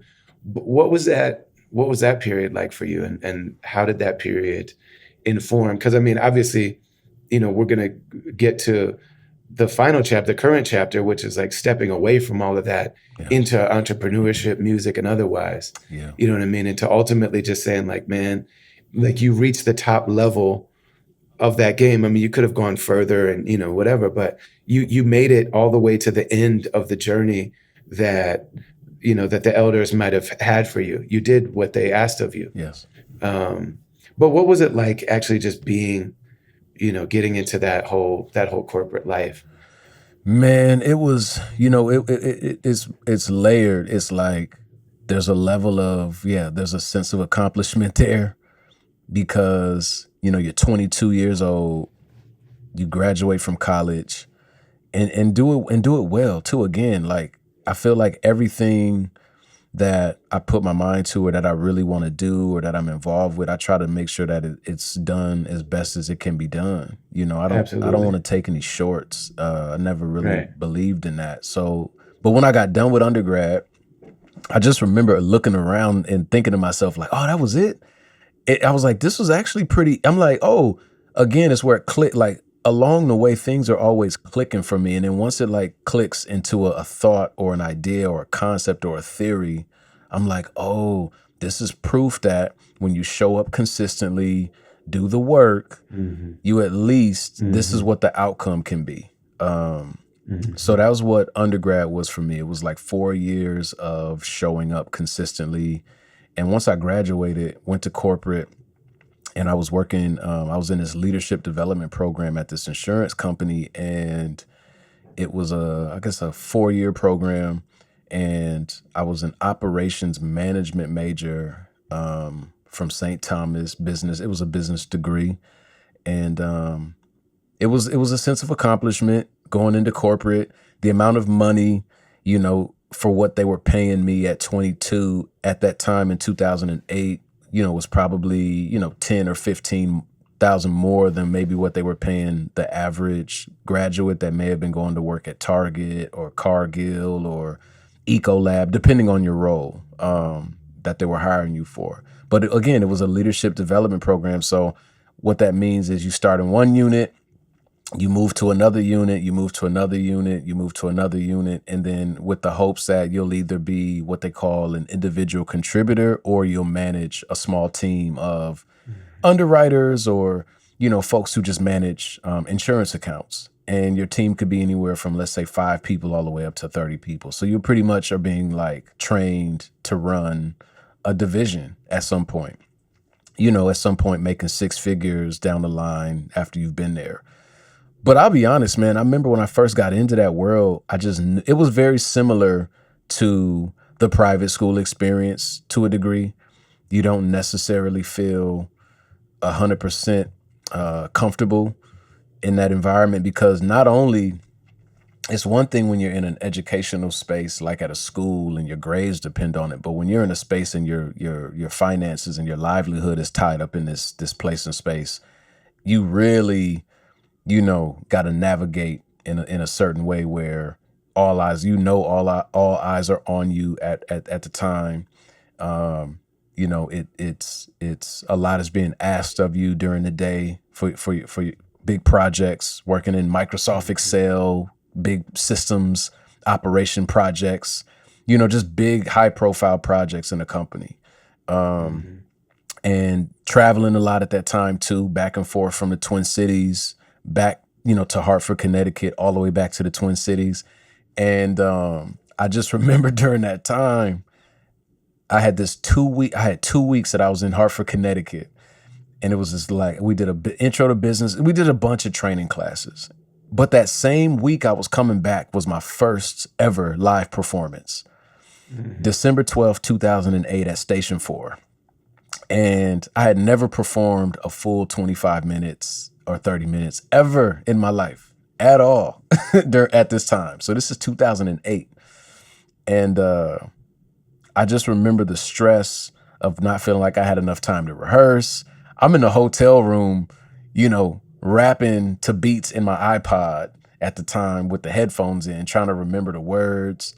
And it was so and I'm just saying that because you're working all day long from 8:30 to 5. And then you're also still trying to be an artist in the Twin Cities at the time too. So think about like the late nights, staying out till 1, 2 in the morning. And then I got to be up the next morning to go to the office to work and manage my emotions, who I am, do this hard work, work in these corporate settings where, again, you don't necessarily know where people stand with you on certain things. It's just these feelings and these thoughts that you carry in the environment. And you can tell, again, another predominantly white space. And it's like, I've been here before, but again, it's different because your livelihood, your health benefits, there's more on the line. So you really got to be sharp. You don't have a lot of space to mess up. And if you are, people won't be shy about telling you, how lucky you are to be here, or how privileged you are to be in this space and place. But I learned that all eyes were on me for sure, in that environment. And I was 22, 23 at the time. So yeah. Crazy. I know one of the things that you always say with people in the music industry, because we're around a lot of entrepreneurs, around a lot of people that, I mean, I had jobs, but I never had a career. You know what I mean? Like I had jobs where I went in, I punched in, I unloaded the trucks at UPS or stocked the shelves at Rainbow Foods, or I went in for my call center shift or something like that, and then I went home. It's not the same. And one of the things that you notice that you will point out a lot of times with people in these kind of entrepreneurial music spaces is like, man, you always talk about the level of just the level of thoroughness that you learn from being in a corporate environment, and then also the level of like constantly making sure that that folks are aware of the fact that you're doing what you're supposed to be doing. Yes. You know what I mean? That you're always covering your behind, that you make sure that your tasks are always completed, that things are always thorough. You know what I mean? That like if something falls down, it's not going to be because of me. Yeah. You know. And I had those moments too, man. Yeah, like what's that? What's that training look like? I think because they make movies about it in the military, like for your mom. It's like, okay, we've seen the movie. Who knows how close it is to the actual movie? But we know, Private so and so, are you doing it? My daughter, give me 50 push-ups. Full Metal like Jacket. We have an idea of it, right? But what's it look like? In the corporate space, what's that? What is that? What is that thing? Man, so training in at least my personal experience, it's high profile, especially in the leadership development program world. It was esteemed. It was like, it was also kind of like a head start into the company above folks who had probably even been there already for 10 or 15 years as account coordinators or account managers. So you're being brought in already with a head start in the company. You get a corporate card off rip. They gave us one of those, which you didn't have to pay back yourself because it would cover flight expenses, food, beverages when you would fly out of town. all of that. So there was that. So there was like a level of, you know, it's high profile. It's like, oh, you think, you know, and the car was black too. So it's like, you really feel like you stunting, you know? So there's that. With training, you went to a lot of town halls. You met a lot of senior vice presidents, a lot of what they call second vice presidents, a lot of directors. You met with a lot of like high profile people that essentially ran this Fortune 500 company at the time. I even met the CEO of the company a couple of times because they highlighted me and 3 other people in this kind of in this like mini documentary. And we met the CEO at the time, Jay Fishman, and he was cool, you know. But then I looked him up in one of these magazines, you know, and his salary was, I don't remember what it was, but his salary was his base was crazy. Then they said what he got in bonus. So you're like, this is a high profile gig. You're meeting everybody, and then the training. You're in rooms all day long. You're in conference rooms all day long. You're doing intro to business writing. You're doing intro to underwriting. You're doing intro to insurance. You learn what an insured and what an insured. I mean, you're learning all of the ins and outs and the outs and the ins, right? So you are in the thick of learning the basis of what insurance is, and then you're also, you know, they're teaching you kind of like corporate etiquette, you know. I remember we had a whole training on dress etiquette, like on business casual. They had a to-do and a not to do. The to-do was you show up with your clothes ironed, you know, your belt buckled, shoes tied, you know. And then they had the other one, the to not to do, wrinkled, sweatpants. I mean, so you also, there was an investment in what you looked like when you show up to work. And then you kind of look around and see what other people are bringing to work that are in your LDP class, your leadership development class. And you look at, okay, this person's wearing this kind of watch maybe, or maybe they got these kind of dress shoes on, or so that's the part of the training too. It's indirect, but you're just, again, paying attention to your surroundings. That appearance is also being watched and looked at as well. So that was a thing as well. So training was long. It was extensive. You might be in St. Paul. Some days you would be in Hartford, Connecticut for a couple of weeks. And that's where, and then we went through diversity and inclusion training. We went through that as well. So we went through all of it. You feel me? So it was intense, man. It was an intense, and then going to different business units as well. You learned all of the different, but you learned technical skills too. That was the thing that I'll never, again, it's one of those things where socially, for me, I just was like, I can't do this long term. Like I would die spiritually and emotionally. But technically, how to like communicate with people that you don't know, like introducing yourself via email, video call etiquette, presentations in PowerPoint, you know, learning how to use Excel on a level more than just the basics.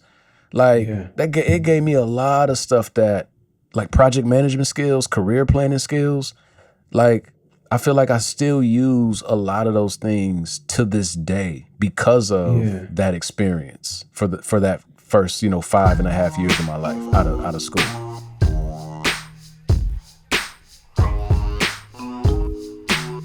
All right, I don't know when's the last time we talked about therapy. If you're on social media, if you listen to podcasts, you probably hear about it all the time. But there's a reason for that. I mean, therapy is really dope and you deserve a chance. I believe everybody deserves to at least have some experience. Doesn't mean that you got to do therapy every week for 10 years, but most of the people that you admire, especially people that have continued to grow in this time of our life, in our 40s, and for Ant, in his 50s, people that continue to expand, and people who continue to dream, and people who continue to really develop themselves. Almost everybody that I know like that, therapy is part of that journey, whether they talk about it publicly or not. Because really, we all deserve, I think we require a space, most of us where we can just sit down and talk through some of the unexamined parts of our own thinking and of our own state and of ourselves, you know? And it doesn't mean that you're going to turn your thinking over to somebody else. It doesn't mean that somebody else is going to tell you what to think or how to process or how to feel. But more than anything, you sit with a professional whose job it is to listen, to ask questions, to maybe ask questions that we haven't asked ourselves, so that we can just have a better understanding and knowledge of what's going on in here and in here. And to me, that's priceless. But there's going to be a price on it because this is a professional who trained for it. If you go to BetterHelp, you already know about BetterHelp, but BetterHelp.com/travelers. That'll let them know that we sent you there. You get a discount. We get a little bit of money to just, help us keep supporting what's going on. And I think it's a win-win for everybody. Go to BetterHelp.com/travelers, get down with this therapy journey, and thank me later. When you showed up in the hip hop space, like I first saw you at the open mic, and you weren't older than the people in there. But everybody's in there and, just kind of looking like we were, like bummy, you know what I mean? Stepping off the bus with maybe some Timbs on that we had for 3 years. Like these Timbs been through a couple too many winters, you know what I mean? And probably been through a couple summers. Yes. And, just everybody just kind of looking kind of bummy and people not really knowing how to interact and things like that. And I mean, you would come sometimes straight from the gig. And so, you would look like somebody's project coordinator. Yeah. And get on the mic and spit and be like killing it, And that was just and some people may have had something to say about that. Like, who's this guy that looks like, he just got out of a board meeting or something like that. But everybody was impressed. Everybody was very impressed by that. And then for so many of us, myself included, that like, if I didn't really have Slug teach me that this is an industry that we're in. Yes. And the people they're not just friendships. So it doesn't matter whether or not you like the person who, writes for these magazines or chooses, the person that books these, this person is that's the lady that books, this whole level of like clubs, for example. Mm-hmm. This is the person that decides whether or not we get to, have a show at this place, whether or not our music is going to show up in this periodical, on this playlist, at this radio station. Like, you need to be able to know how to navigate relationships with these people. It's not just about whether or not you feel like kicking it with them and going to movies. Like, these are professional relationships that you need. But I mean, like you're saying, you came in with just a level of proficiency and professionalism that is really lacking for most music people. You know what I mean? Yeah. And it's something that, that needs to be developed in people. And I think it's easy to say that like the record label system, it's easy to say like, okay, those people are gatekeepers as a pejorative term. But also, record labels would train artists that like, okay, it's one thing for you to do your art. Like, these are the kind of skills that you're going to need to learn as you go in, as you step into being a professional at what you do.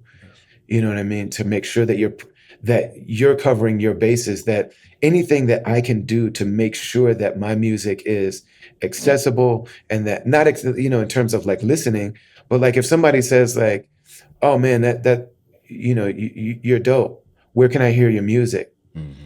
To either have it on you or have a card or have a QR code or have a like, you know what I mean? Have some systems in place so that if there is some interest, you're ready to go on your end. Like, your bases are covered. Yes.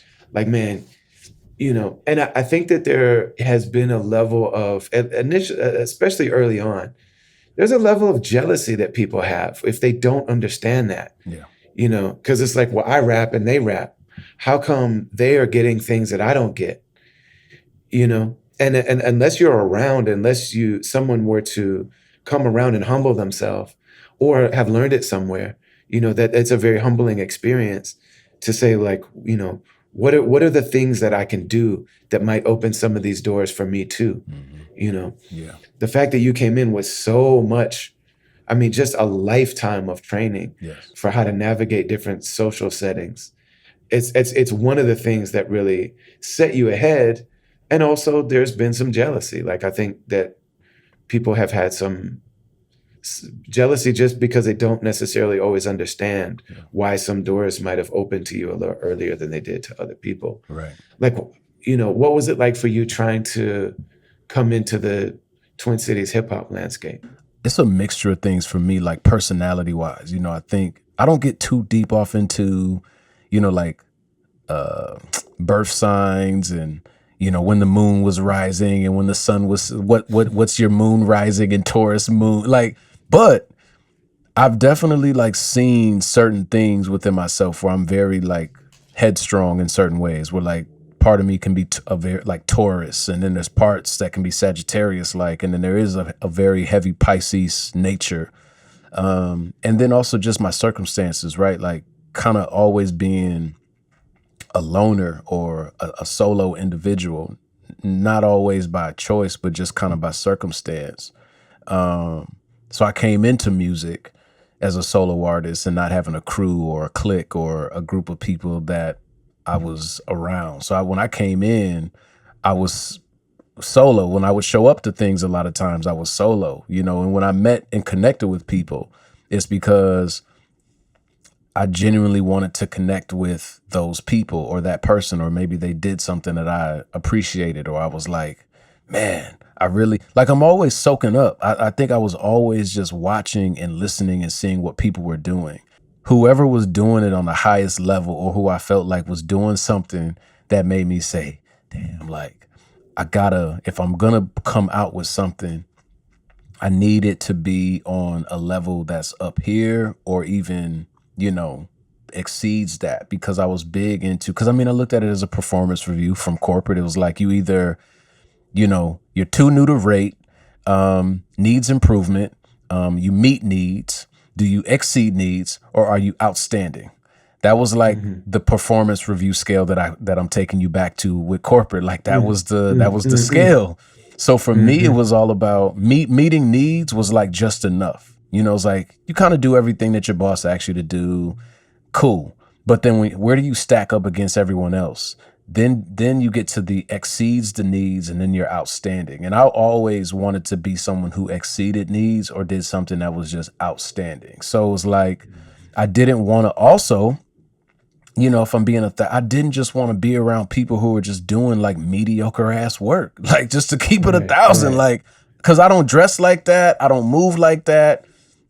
I don't, and I'm not a materialistic person, but again, presentation, it says something. It's especially in this hip hop thing, like the aspiration of when you're on stage or when people meet you or when they see you, again, you want people to have the idea of like, oh, this isn't just some easy old thing we can do.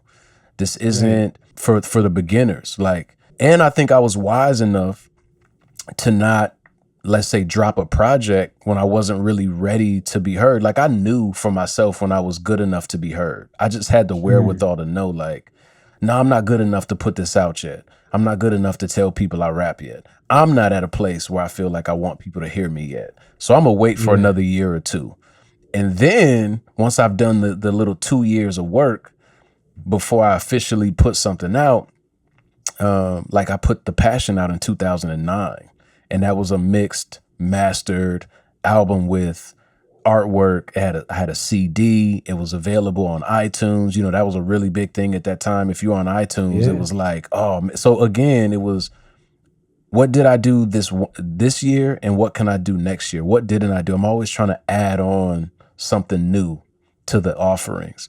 And I didn't think a lot of people were doing that who didn't have like a label behind them. And I don't know, maybe they didn't know, maybe they thought it didn't matter, or maybe they just thought if I just put something out, again, it's that instant gratification. I just need to be acknowledged because I'm put something out. And I don't think like that. I'm like, man, if this shit is raggedy, I don't care who it is. Like this, I see why people. So I always wanted my product, whatever I was putting out, to be the best. I always wanted to try to work with the best producer I knew at the time. It needed to sound like something. Did I have clean versions?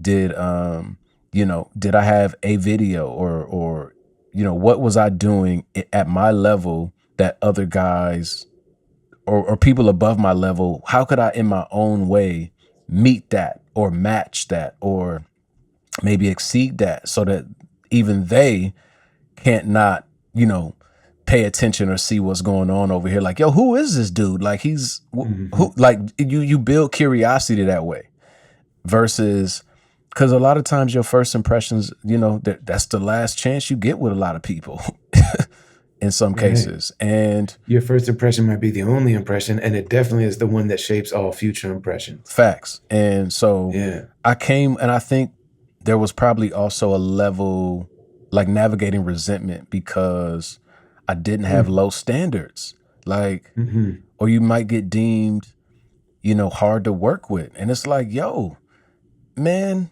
like people already think us as a culture of hip hop or as rap, they think what we're doing is a joke anyway. Like we got to do everything we need to do to just prove anybody and everybody wrong. Like, especially, and coming from the Twin Cities, man, like, come on, bro. Like, and you just want to be average? Hell no.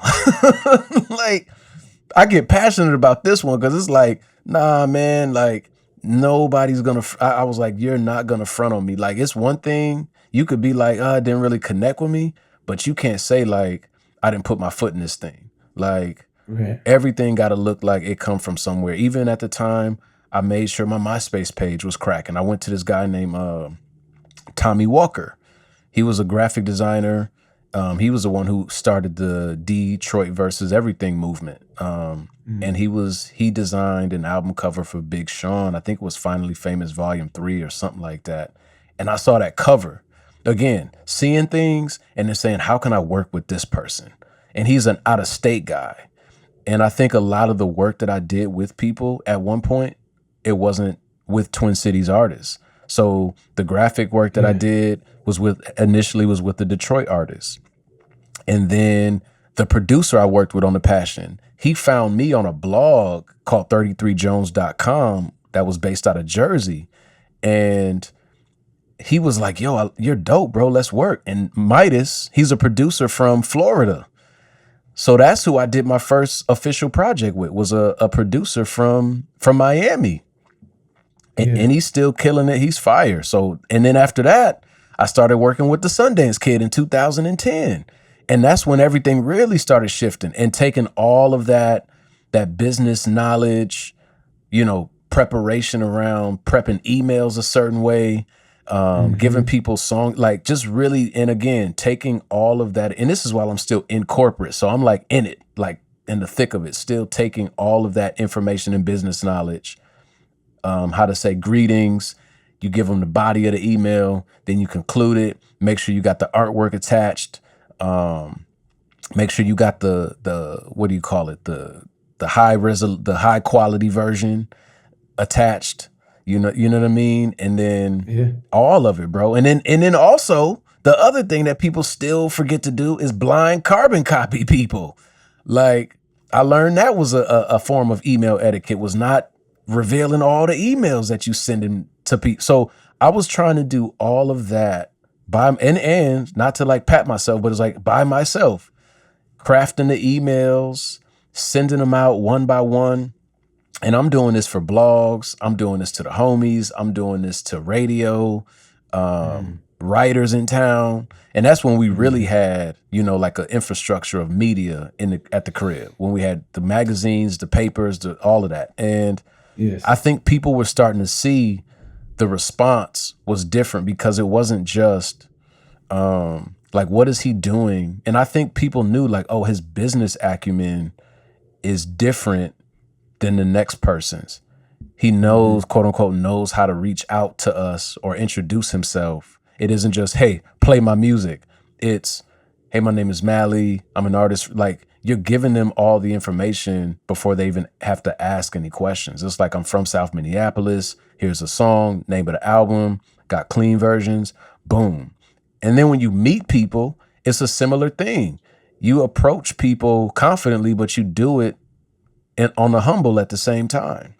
It isn't just like, oh, who does Chris Riemenschneider think he is? Like, okay, he's the writer. Like, Yeah. You know what I mean? He's Like, the guy that writes about music. And whether or not you think he should have that job is irrelevant. he got the job.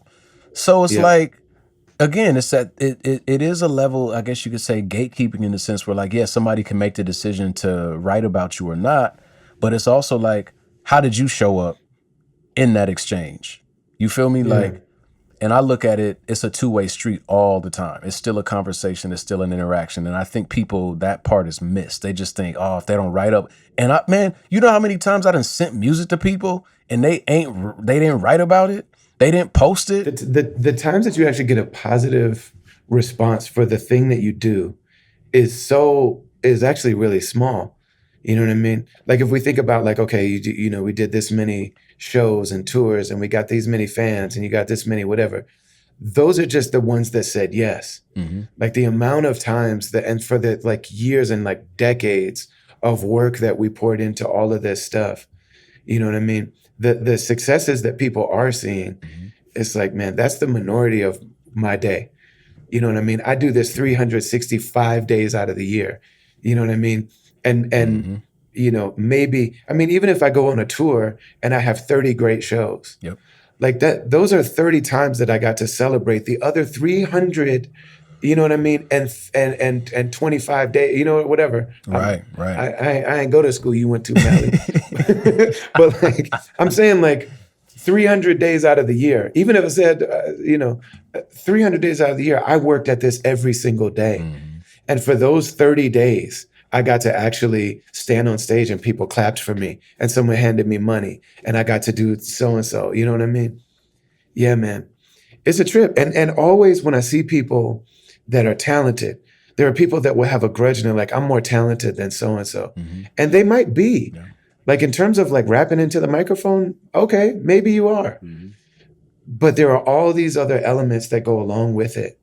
You know what I mean? Like whenever I see somebody that's way more talented than their level of success, every time I get to know them, I see that, man, they have some major personal hang up.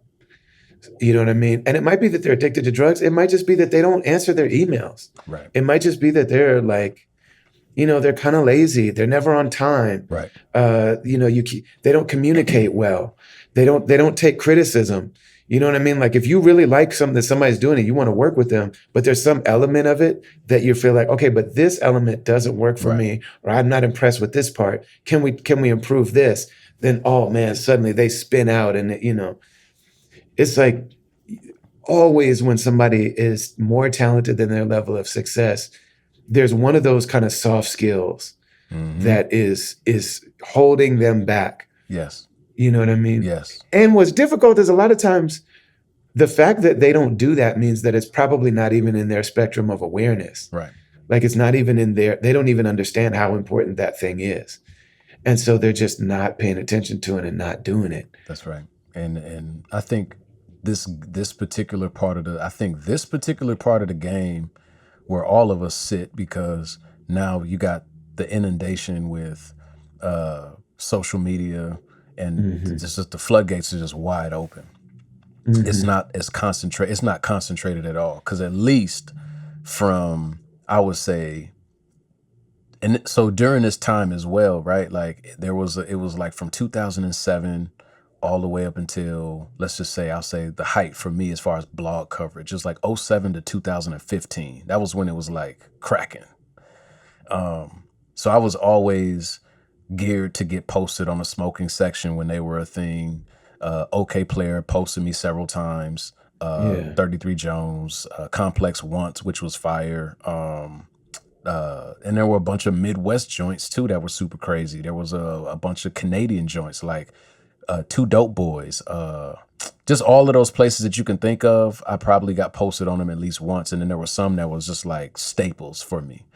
And I think people, people, and then if we're talking from the crib, the sound set thing, like that was another source for people where like people were like sitting around waiting. It's almost like the NBA draft. You feel me? Like the lottery, like, okay, this year is going to be my year. Right. And it's like, if you didn't hear something from Bird or by January of that year, you probably ain't getting picked. Like, And that's when I learned the schedule. You start learning how things work. And Yes. when Who is the person that makes, because it's not Slug from Atmosphere Right. making the decision Right. of who's on sound set. Right. You know what I mean? Like starting to learn, like, this is the schedule, these are the people that do it, this is how these decisions are made. Yeah, man. And that's absolutely. how you really start to learn just another up close and personal, like who really understands how the business works. Because I think what was so great about Rhyme Sayers being here in the Twin Cities was you had an up close, at least for me. Again, even from afar, I might not be in all the meetings, but then it gives me some idea about how things work. It's like, oh, yeah, this person is super fire on the mic, but they can't sell 10,000 tickets. So it's like, and they're also, then you learn, oh, they booked me last year. They're probably not going to book me again next year unless I have like a song that's so big that they got to put me on the stage to headline, or I'm on the main stage. And then maybe they don't. So for me, it was like so much too, because it was like I remember Rhyme Sayers they were like, I know we booked you last year to perform. This next year, we want you to host the Fifth Element stage. Oh, but then also, man, we want you to, perform at the pre-party. Can you do the? So then I was just like all up in at all the functions, connecting with people. And I think it was not only just the fact of like they thought, folks thought the music was good, but there's that personal element to it as well. Yes. Like, Yeah. is this dude gonna come on time? He's not gonna crash out and get drunk. You know what I mean? Have drama and say some shit on stage where we can't bring him back. Cause I think that's the problem too. And I also didn't double dip. Like I wasn't cool 1 minute. Yes. And then the next minute I got some foul shit to say. Like, it's like, and I rock with you and we're good and that's what it is, or it ain't. But I'm not gonna do hot and cold. I don't do that.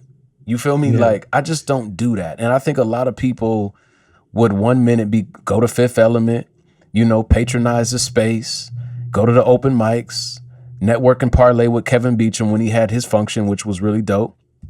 Yeah. And then the next month, jump on Twitter and talk crazy, and then still expect folks to turn around and give them an opportunity. It's like, what the hell are we doing, bro? Like, this is not where they do that at? Exactly. Like, who does that? Not, and I didn't move like that because it also it's not just a talent thing. It's also, can people feel like they can trust you?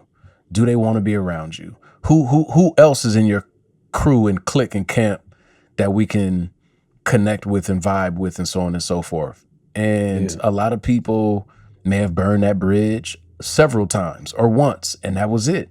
And I was just one of those people where it's like, I was like, man, not only are they showing me a lot that's helping me as an artist and as a person, but then I also feel like I bring something to this space too, as an artist, as a person. You feel me? And and I got different levels of relationships with different people in the space and place. Like, my relationship with Sadiq may be different than what it is with Birds versus Sean's, and then versus, and then some of the guys, since we're speaking about RFC, I don't even see them but maybe once a year. And then you and I, we've grown into just being like some of the like best friends that we've toured together. We talk all the time. You feel me? So it's deeper than, as Ross would say, it's deeper than rap, because it is like, it legitimately is like. And I just wonder if all of that training from being in all those different settings is part of what gave you the confidence to do it. And also the soft skills to do it was, that, Rhyme Sayers was there for so long. And I mean, that's how my whole relationship with Rhyme Sayers started, was just, I saw them doing what they're doing. So I wanted to connect with Slug and Idea about like becoming a better MC. And like with Idea, I was like, man, I need to step my freestyle game up. And it's deep too. You saying like, you knew you weren't good enough yet. Like you knew you weren't ready to have a debut album yet. So like when I met them, I was like, oh, they made mixtapes and then they made albums, and when I met them, they were just starting to make albums. So I went and I made basically a tape called Rites of Passage. And it's called Rites of Passage because it's like, this is me going. I'm trying to graduate from a person who can rap. I can show up at an open mic or like a hip hop night, and I can spit the verse that makes everybody be like, oh, like that's one thing. But like, this is a different level of the game that these guys are at that I want to learn. So I started connecting with them based on that. And then when I finally got to meet Sadiq, I wasn't thinking like, what can you do for me? Can I be down? Although I wanted that, but I was like, man, let me just ask as many questions as I can and see what he's willing to share. And what I found was so many, like anybody that wakes up every single day and does this or anything that's hard to do, where like people don't understand the level of work and dedication that it takes, they are so happy to share to like anybody else. If you come along and you're like, yo, I'm trying to learn, like our brother Alex is amazing he can turn a whole car dealership around. Yes. If somebody comes to him and is like just interested, like this is a guy that makes millions of dollars doing that. Yeah. But if somebody's actually genuinely passionate and interested and knows what it's like to be in the trenches, they love to give you all the game. Yes. So like the idea of this being a gatekeeper is like, they're just trying to make sure that things aren't corny and sloppy and whack. Now, sometimes people definitely do use those. They misuse the power of being a gatekeeper. Yes. And that does need to be, there does need to be accountability for that, no doubt. But man, a lot of the times like you were one of the people that came around and were like, you were already putting in the work and you were interested. And like the questions you would ask were only the questions that a person asks who's working on it. You know what I mean? Yeah. Who's like, yo, how do you do this? Or like, so any question you were asking, it's like, man, what do you want to know? Anything. Here, check. You want like what you can have it all. Like, what do you need? You know what I mean? I just saw that over and over, like, that you were having that experience with people. Yeah, man. So you put out some albums, you start going on these tours. I know you did the Welcome to Minnesota tour. I know that Crifey was a big thing for you. And I kind of need to fast forward through just because we've been talking so long already. Yeah. So I kind of need to fast forward through your catalog and I encourage people, if you have not listened to MaLLy, listen to the Sweetest of It All, because you'll get it all there. It's weird. Like for me, it was Shadows on the Sun. You get a little bit of everything that Brother Ali became was in Shadows on the Sun. For you, it's like Sweetest of It All. Like it's all of the different elements of who you are in that album. Yes. But I do encourage people, like, listen to all of them because they're all really incredible. And there's incredible moments on each one of them. And we've got some together too. We did Unplugged. We did On the Last Grade, which was kind of like that cornerstone, like coming out album for me that people 12 years still from time to time get a message on IG or Facebook like, yo, The Last Great. I love that album. That album's classic, bro. Like, man, I'm so happy that you gave me the opportunity to complain about TV because I hate TV. I don't even watch a lot of movies. I hate TV. Like I'm sitting here, there's one in the hotel. If like, man, there's times where I'd be like, man, I want to, like sometimes I'll take the blanket in the hotel room and just put it over the TV. I hate it. So like the opportunity to like preach against television or like to make a diss song about TV. Yeah.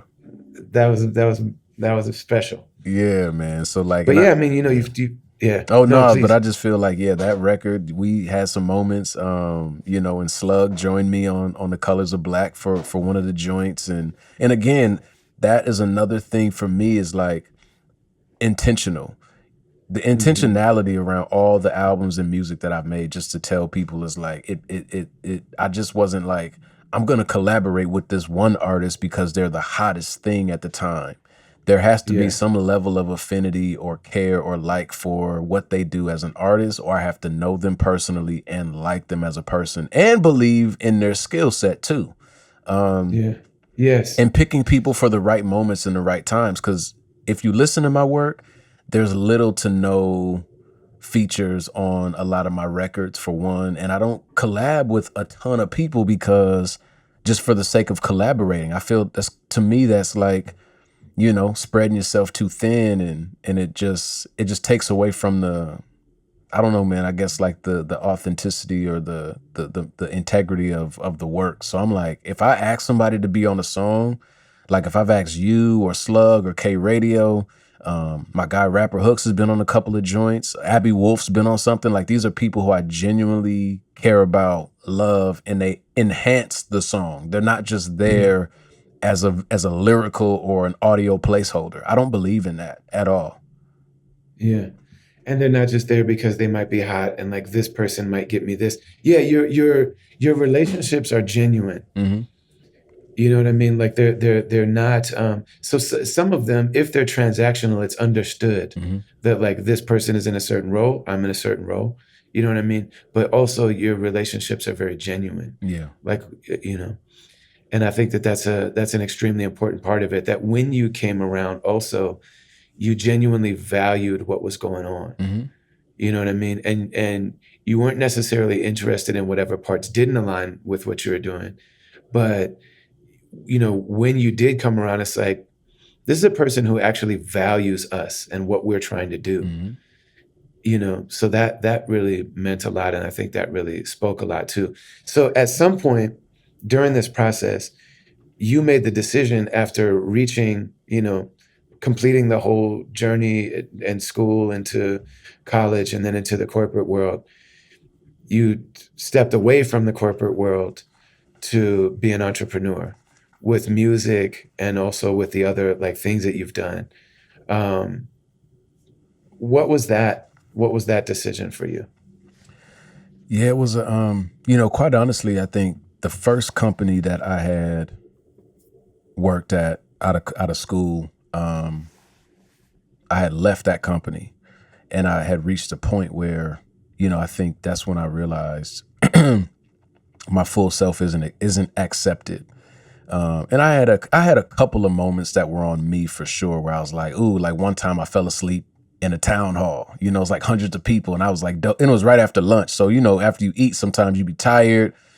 It's a meeting. You got the itis.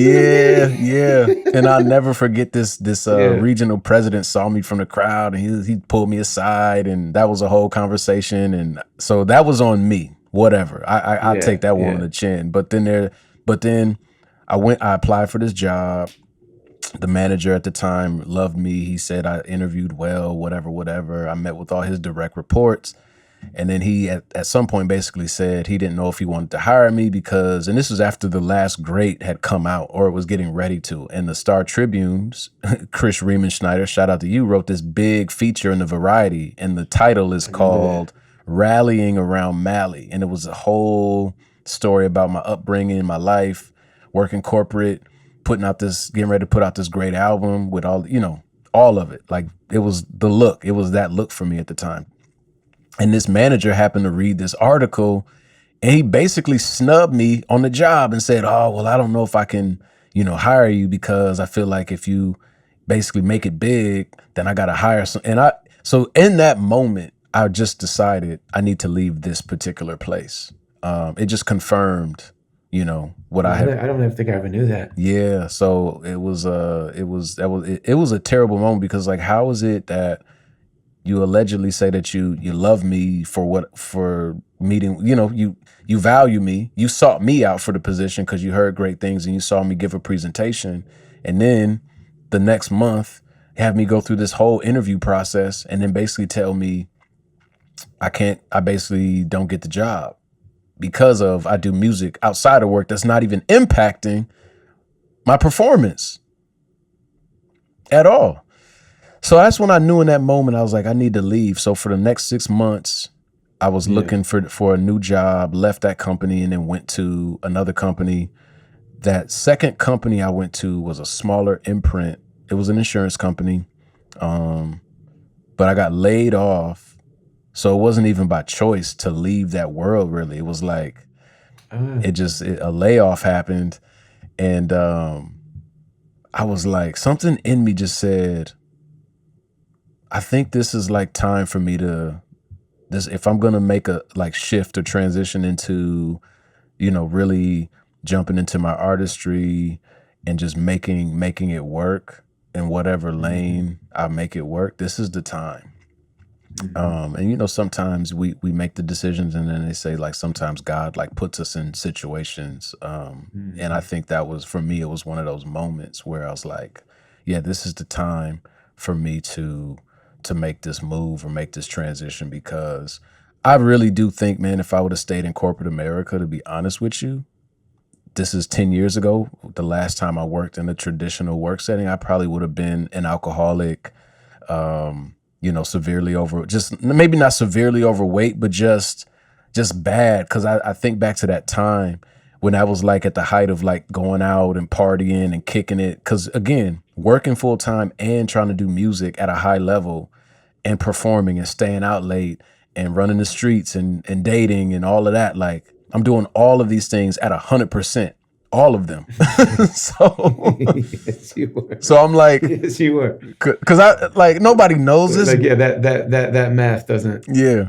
math all the way out. Yeah. Yeah. So I'm like at 100 on all levels. And I remember one of those times I called you late one time. I was like, yo, what's up, man? What you doing? He's like, oh man, I'm getting ready to go to sleep. I was like, oh, my bad. Like I called you after I had been out kicking it one night, thinking like, let me call my dude Ali.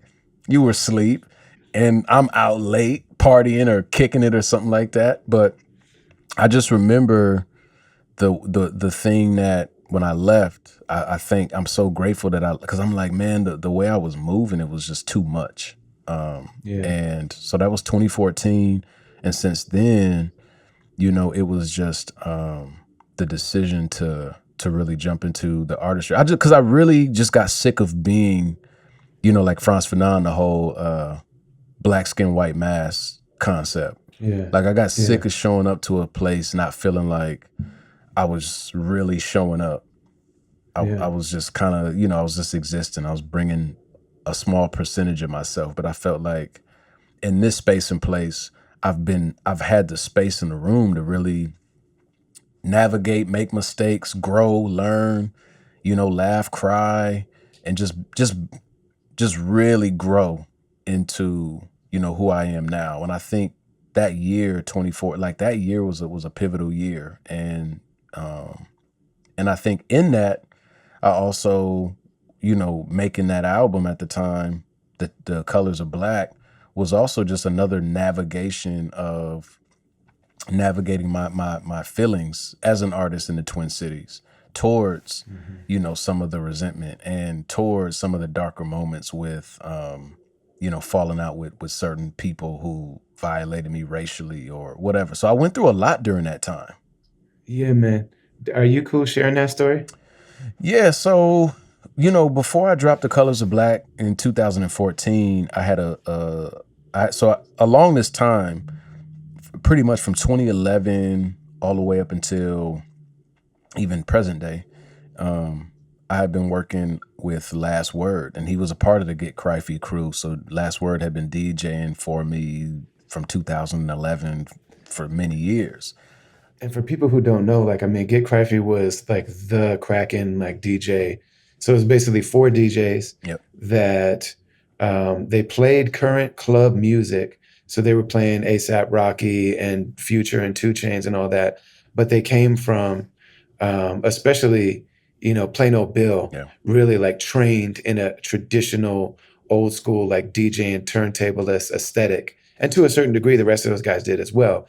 Yes. But the idea behind it was that you got 4 DJs that are like turntablist level, highly proficient DJs coming from it with that perspective, but playing club music in clubs. Mm-hmm.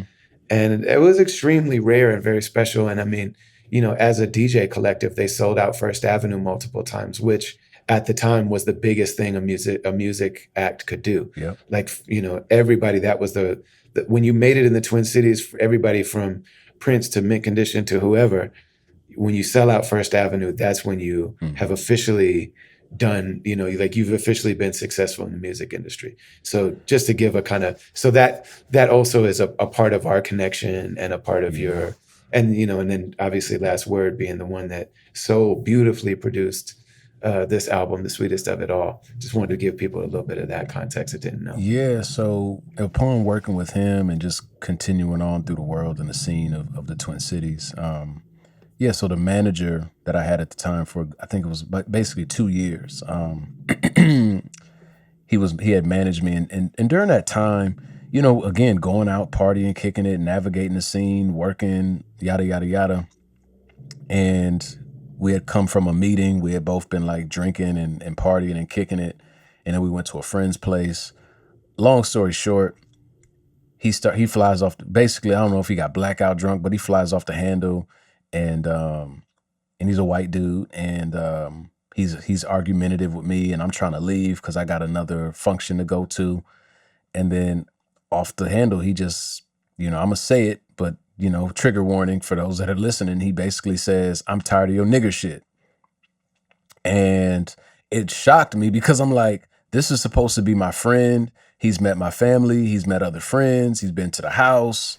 All of that, like all of the things, and we kicked it. Like he was a legit friend. Like you and me talk, me and him every day. We talked about the plans for the album, plans for the music, and we were in the middle of dropping an EP at that time. So this was like bad timing, just bad everything. You know what I mean? And then I was like, yo, what? Hold on. What did you say? He's like, yeah, I said it. I'm tired of your nigga shit. And I'm like, yo. And I pushed him so hard. His hat and his glasses fell off. He's faded. But I just had to leave because I was like, nah, and again, it's one of those moments with me when you do something that just sends me to a place. He dissed your church. He dissed your family. Yeah, all of it. He said, F your God, all of it. He was like, I'm tired of all of it for no reason at all. We hadn't been beefing or nothing. Just to give full context, there was no ongoing anything. We came from a music licensing meeting, for God's sakes. Like we were handling business and it just went left. And that was also like another moment where I just said, yo, like, and that's when that same year is the same year I got laid off. So it's like I lose my friend who's managing me, and we had been getting some connections and making some strides. Then I got notice, I think, actually it was the month before I found out I got laid off. So I'm already in the process of getting laid off at the top of the year, 2014. Then my friend does this foul thing. So I end up stepping away from him. I'm in transition, like, do I like look for another corporate job? Do I make the move? And I just said, you know what? I'm gonna put this EP out, see how it does, and then I'm gonna put this album out the following April. And it's crazy, man, because just how things you get reminded things work for a reason. So after we put that album out is when you asked me to go on the Home Away from Home tour. And in between that time, I want to say I had done like some landscaping jobs on the side with a friend and his family business. So I was like, income was still coming in to some degree. And then I got asked to go on that tour.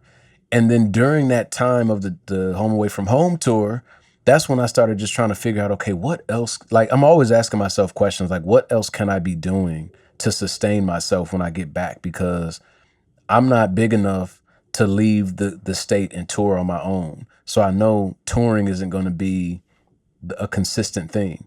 So I'm always thinking about what else can I do? So then I was like, oh, maybe I can start getting into the teaching artist world and the residency and the workshop world. So then that's when I reached out to Desdemona, who's also a poet, hip hop artist, spoken word artist in the town. And she's been doing her thing for many years and been a part of this. Incredible pillar of the community. Exactly. Yeah. And just and her selfless. and Tish run really like are very close. Best friends, basically, right? Yeah. And Desdemona is one of those people that is one of the most selfless women in the scene where she's another one. Like if she likes what you do, and you're curious, she's going to direct you to the well. She's going to direct you, or she'll tell you herself.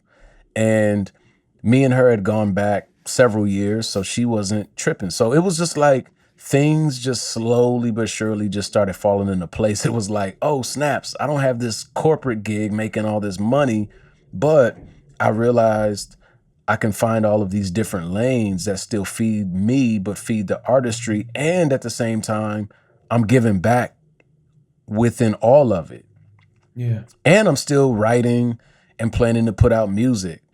all through in this. And through these experiences, to fast forward, I also decide to stop drinking alcohol along the way in 2016. So then that's another shift.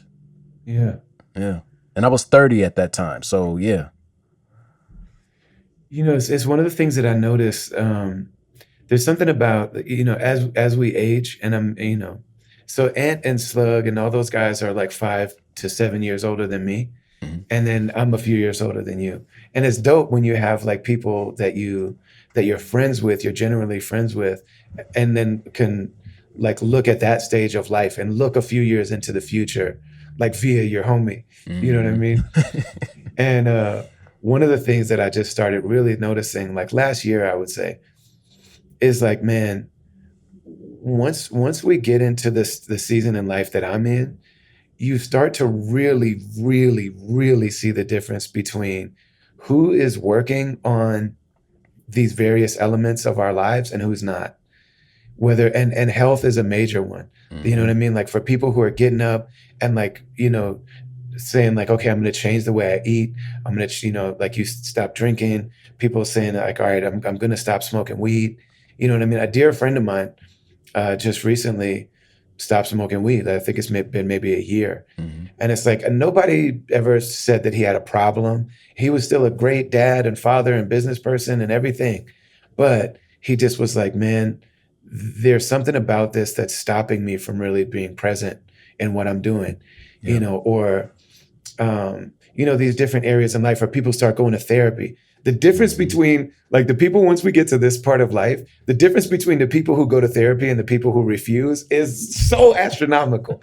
You know what I mean? The same as the people who drink water and walk and eat salad, you know what I'm saying? It's going to be so different from the people that just are still going to Popeyes. It's, you know, and in every phase of life, you know what I mean? In every aspect of life, the older you get, you know, those atomic decisions, you know what I mean? That it's like you just change little things incrementally, constantly trying to improve. You just really see it. And it's another thing that I have to say that, you know, we overlap and share a lot of this, is like seeing you on stage the other day. I'm like, man, the difference between someone in their 30s who does not drink, doesn't smoke, walks a lot, stopped eating junk food, you know what I'm saying? Stop being out here just, you know, with a lot of different, you know, romantic partners. You know what I'm saying? And they were fine too. Don't get me wrong. They were man, bad. look. Yeah. Highest level, optimum level. You know what I'm saying? Yeah, you didn't have any trouble. You've never had trouble making nice with the lady folk. But man, like just watching you on stage, I'm like, man, you hadn't been on tour, but you were so clear. Like your voice was clear, the way your body was moving, how clearly focused, like you're doing brand new songs. And I know you might have noticed little things where you wanted to say things differently, but even as me listening to this album for months now, like we give each other our albums in advance. Yes. So like I've been listening to this album for a minute. I know all the words, and I caught one thing, but I just thought you changed it on purpose for the show. Because you also are somebody that you can be you're so clear that like you can be in the middle of a song you've done 100 times and something will be happening in the room and you'll change a song that people not everybody knows, and make something relevant to what's going on and then jump right back into the pre-written lyrics. Yes. You know what I'm saying? In ways that are just really incredible. You know, it's just, you see how much all of that pays off. You see how much all of these things that are, you know, and we haven't even talked about writing bars in this conversation. Yeah. You know what I mean? Because with you particularly, there's so much of like everything else that goes into it around just the hours that you've spent on stage. You've spent so many hours on stage. You got your 10,000 hours on stage. You got your 10,000 hours in the notebook. You got your 10,000 hours on the mic, in the studio, in the booth. You know what I mean? All of these things coming together. But like, man, the sobriety, the health journey, the mental health journey, the meditation, all of those things. I'm just like, man, that's what it looks like when an artist treats themselves well before they ask anybody else for anything else. Like, what am I willing to give myself? Yes. You know what I mean? Yes. That's a fact. That's a Yeah, fact. man. And It's just so beautiful to see it that clearly. yeah, man, it's dope. And I think I tell everybody a lot. I always reference back to the Travelers Tour or any tour, any experience that I've had. But just how, yes, the regiment, the discipline of treating, like you said, the self-love, because MaLLy has a song called Self-Love, and there's like a line where he says, basically, he's like, dudes is rocking from head to toe, rocking Fendi, but when it's time to go and eat, they go and buy Wendy's.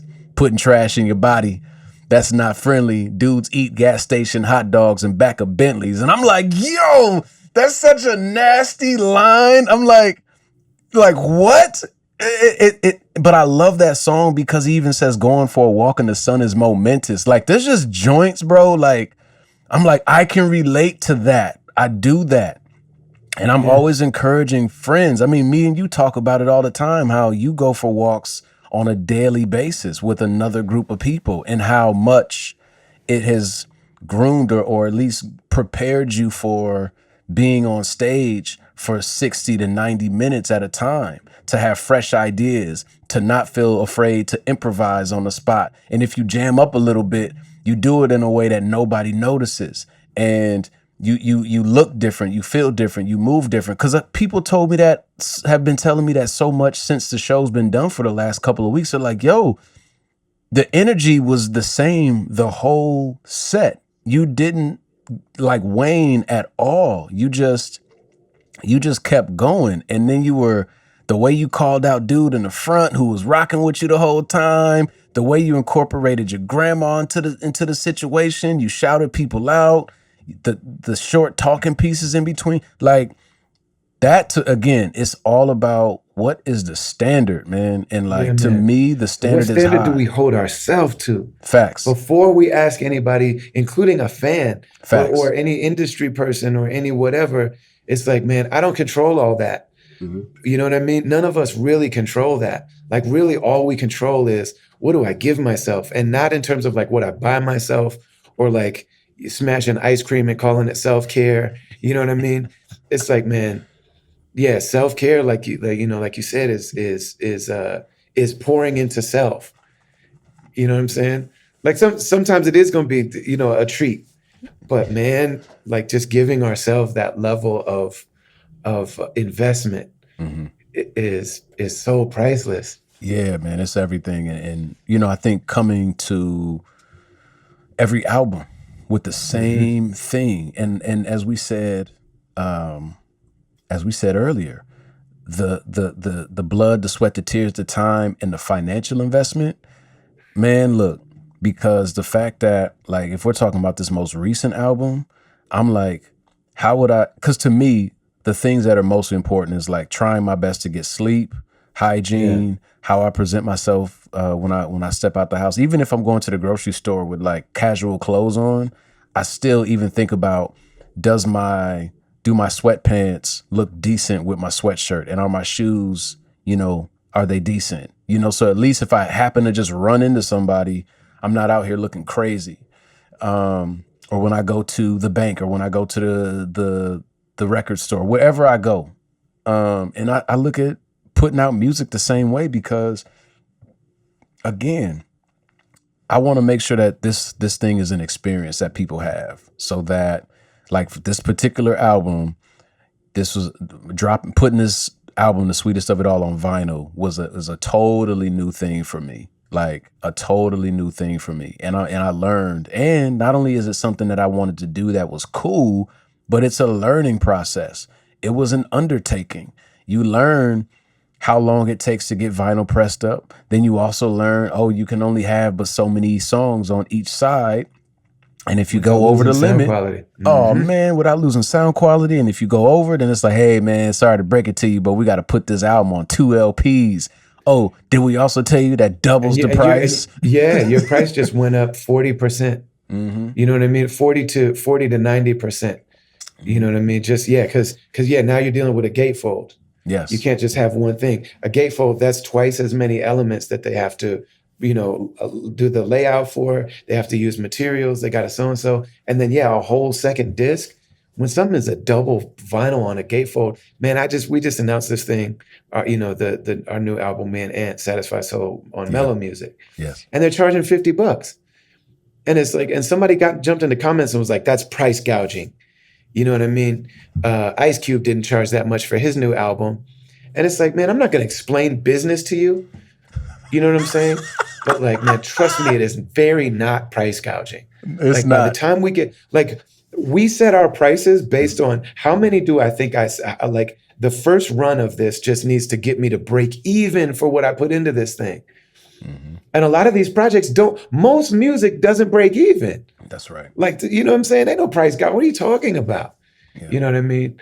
Yeah, man. I think people have no clue the amount of the financial thing when you're a truly independent artist to produce a piece of vinyl, and like I gotta And just sell make all sure these that- to get my money back. Exactly. And just to make sure that, again, that the idea of the experience. So it's like, think about, like, I'm Yes. just thinking about how much goes into this. So it's, you not only yourself, like for me, for the last year, I've been thinking, okay, when I have the release show, like I'm always thinking, and I didn't realize how much of a visionary you kind of have to be, even if you don't, especially if you don't have a marketing manager, an ad agency, a ABC, X, Y, and Z, and you're trying to come up with everything, right? Or just the idea. It's like, okay, people don't know that I had a vision for the colors that I wanted the album art to be. I had a whole synesthesia like color chart. Every song represented I felt and saw a certain color for every song. And I went to the graphic designer guy, Keith Williams, who did an amazing job. Can you Keith is try amazing. I was like, can you incorporate all of these colors into the album or artwork somehow, some way? Cool.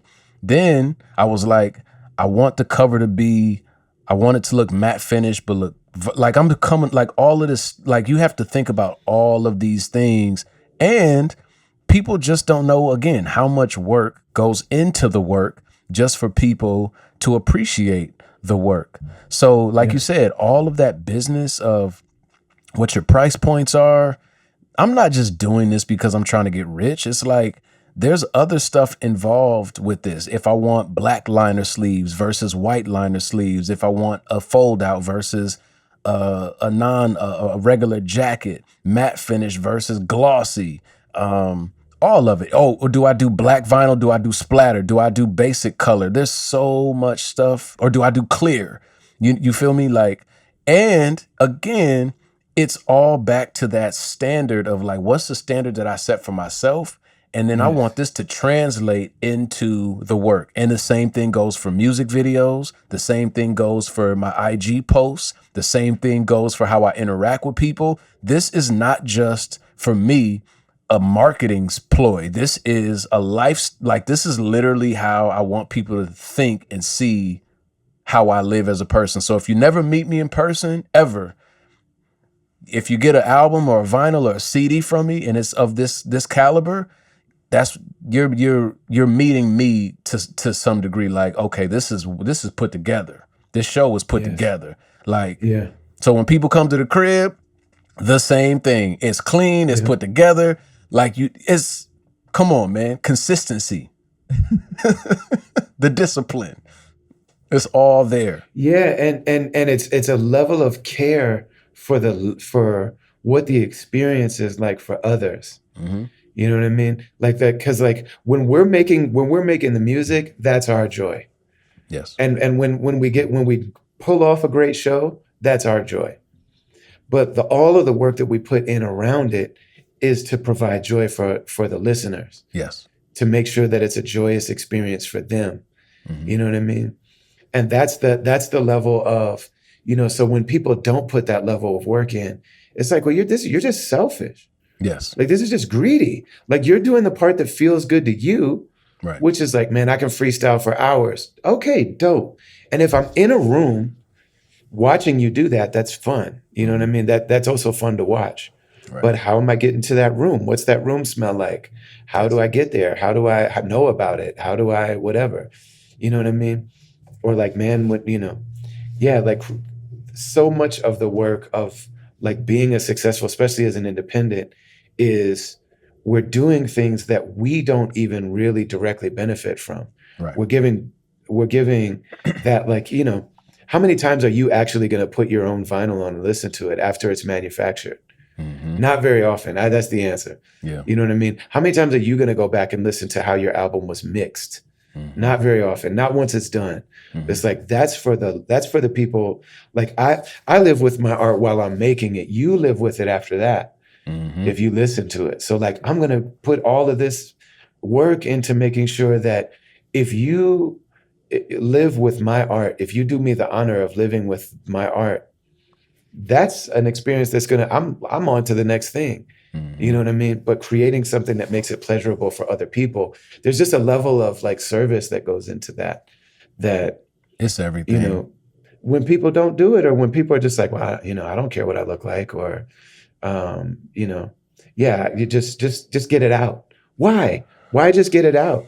Because I want to say I'm done. I want to have a little party for myself. Man. You know what I'm saying? And say I'm done. And I want to just be excited for myself. Yeah. Like, man, miss me with all that excitement, man. That's not enough. That, for me, that's just that, again, that's just, as they say, that's low vibration. That's just basic to me, because that's just, again, that's the, I just deserve a gold star because Yeah. I showed up. And I don't move like that. To me, it's like, nah, man, it's deeper than that.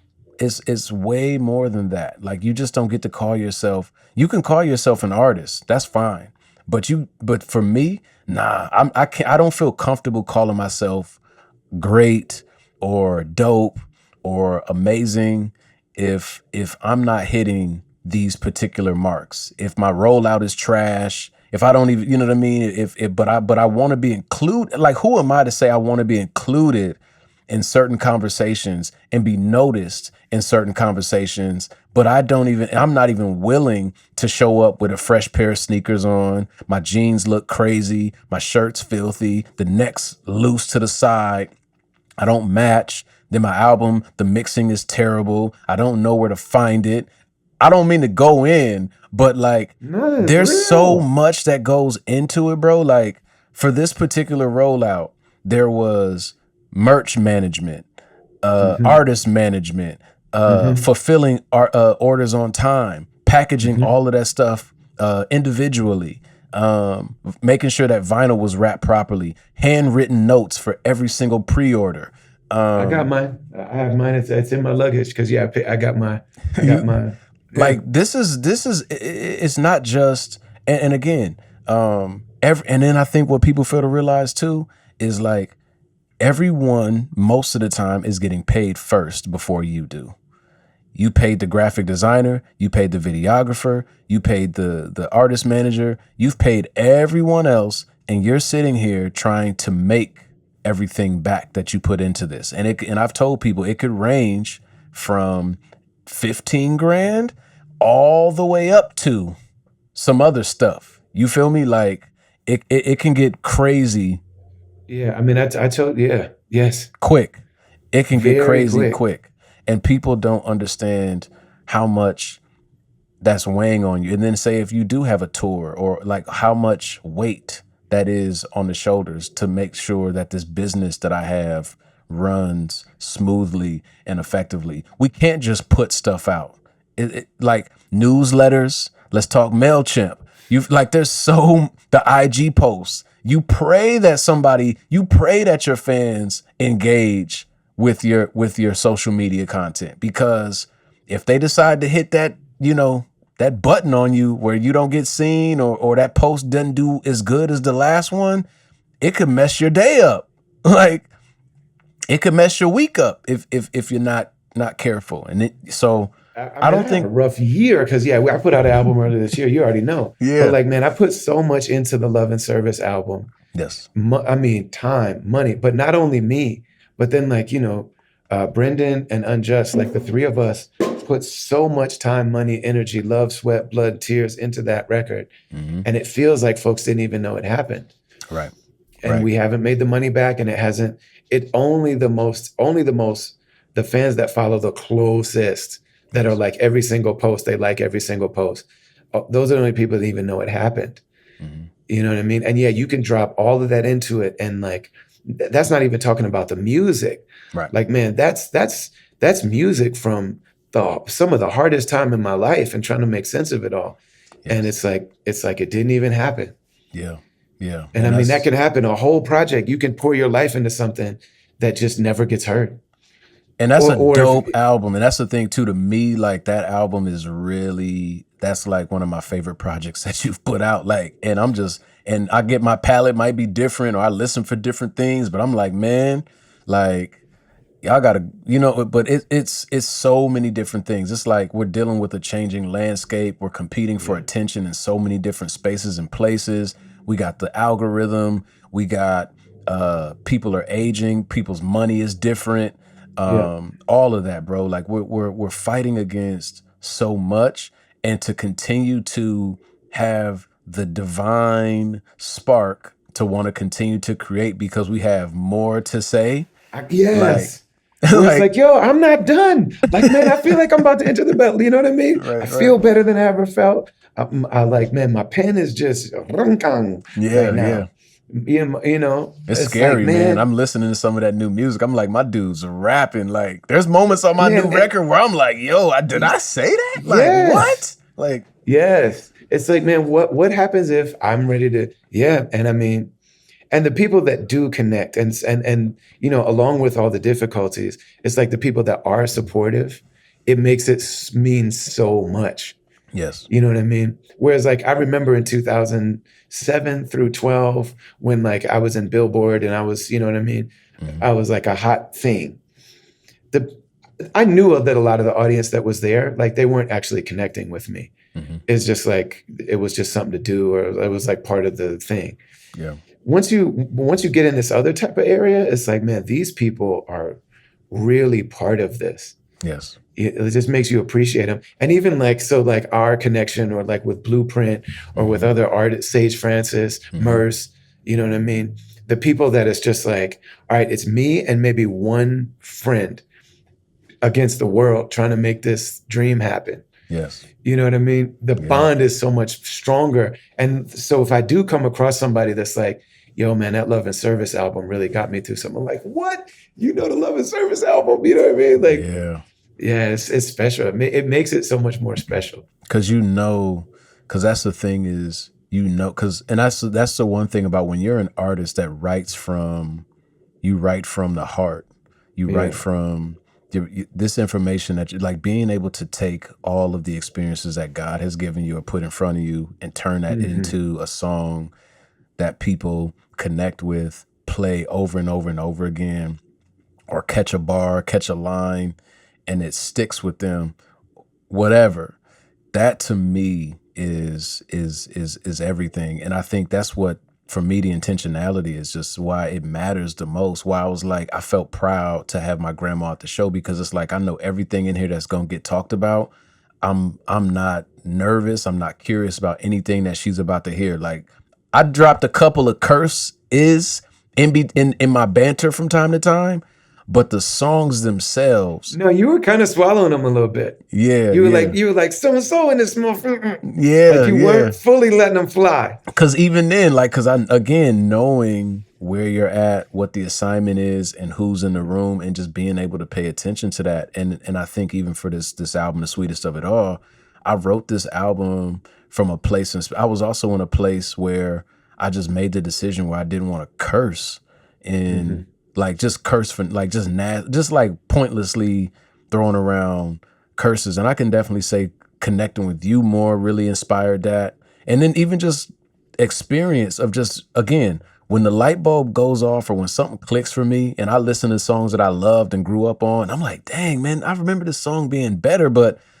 it's like a lot of profanity that's just unnecessary. It's like ruining the song. So now when I hear people curse a lot in new music, it takes something away. It just takes away from the overall experience. Or if a dude is dropping way too many N bombs, or if it's just way too many F bombs, it ruins the song, and almost to the point where I don't want to listen to it because it's just too much. But I wanted Yeah. this project to be an album that anybody could play at any given time, Yeah. In with any setting. any setting. You feel me? Like long walk, at the crib, in the car, at a get together. You could just turn it on loudly, low, at a low level.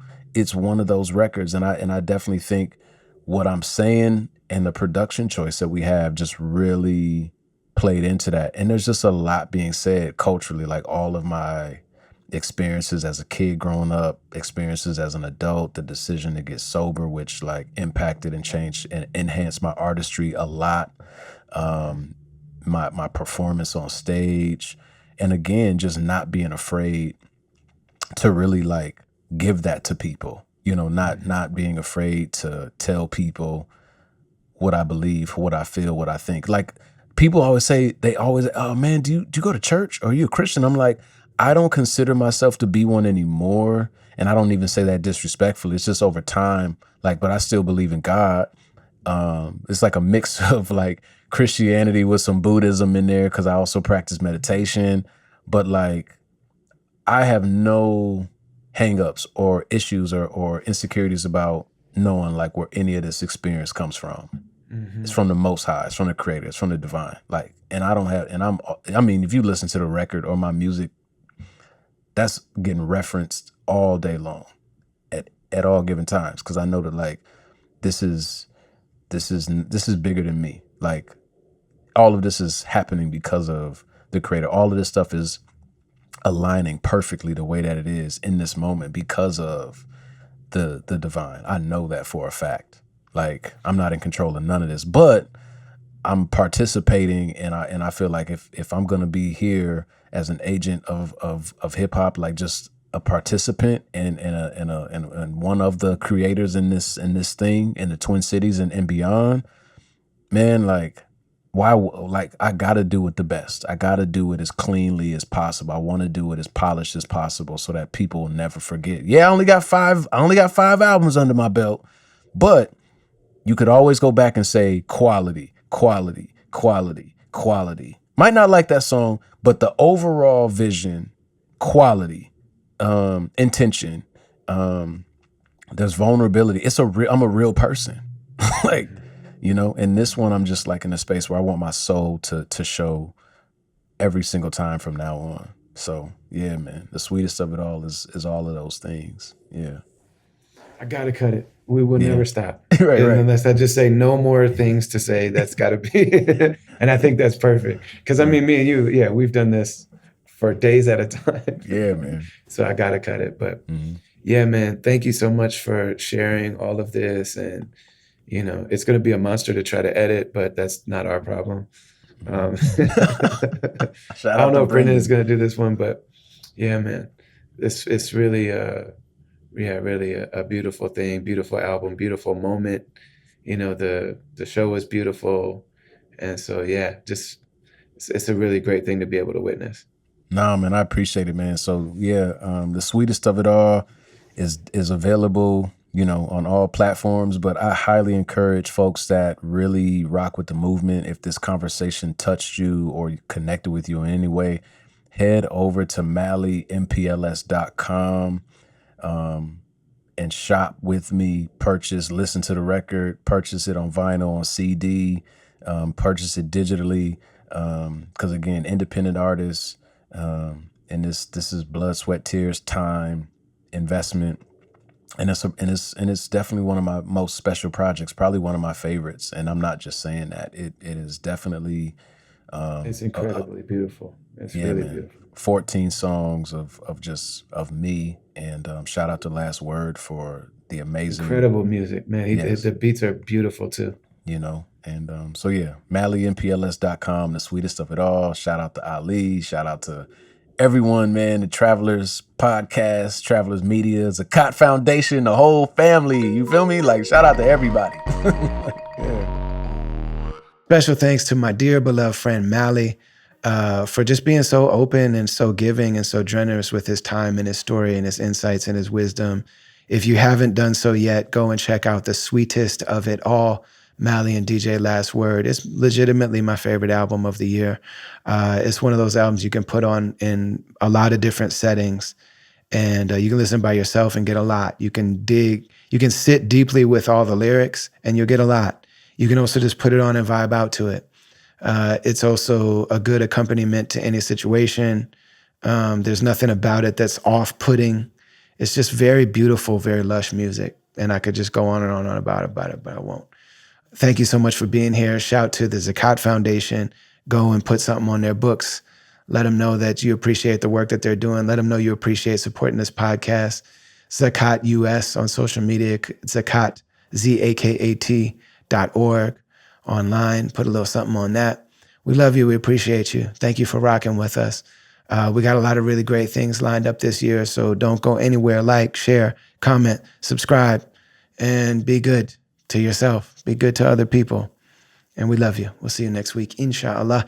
Assalamu alaikum wa rahmatullahi wa barakatuh.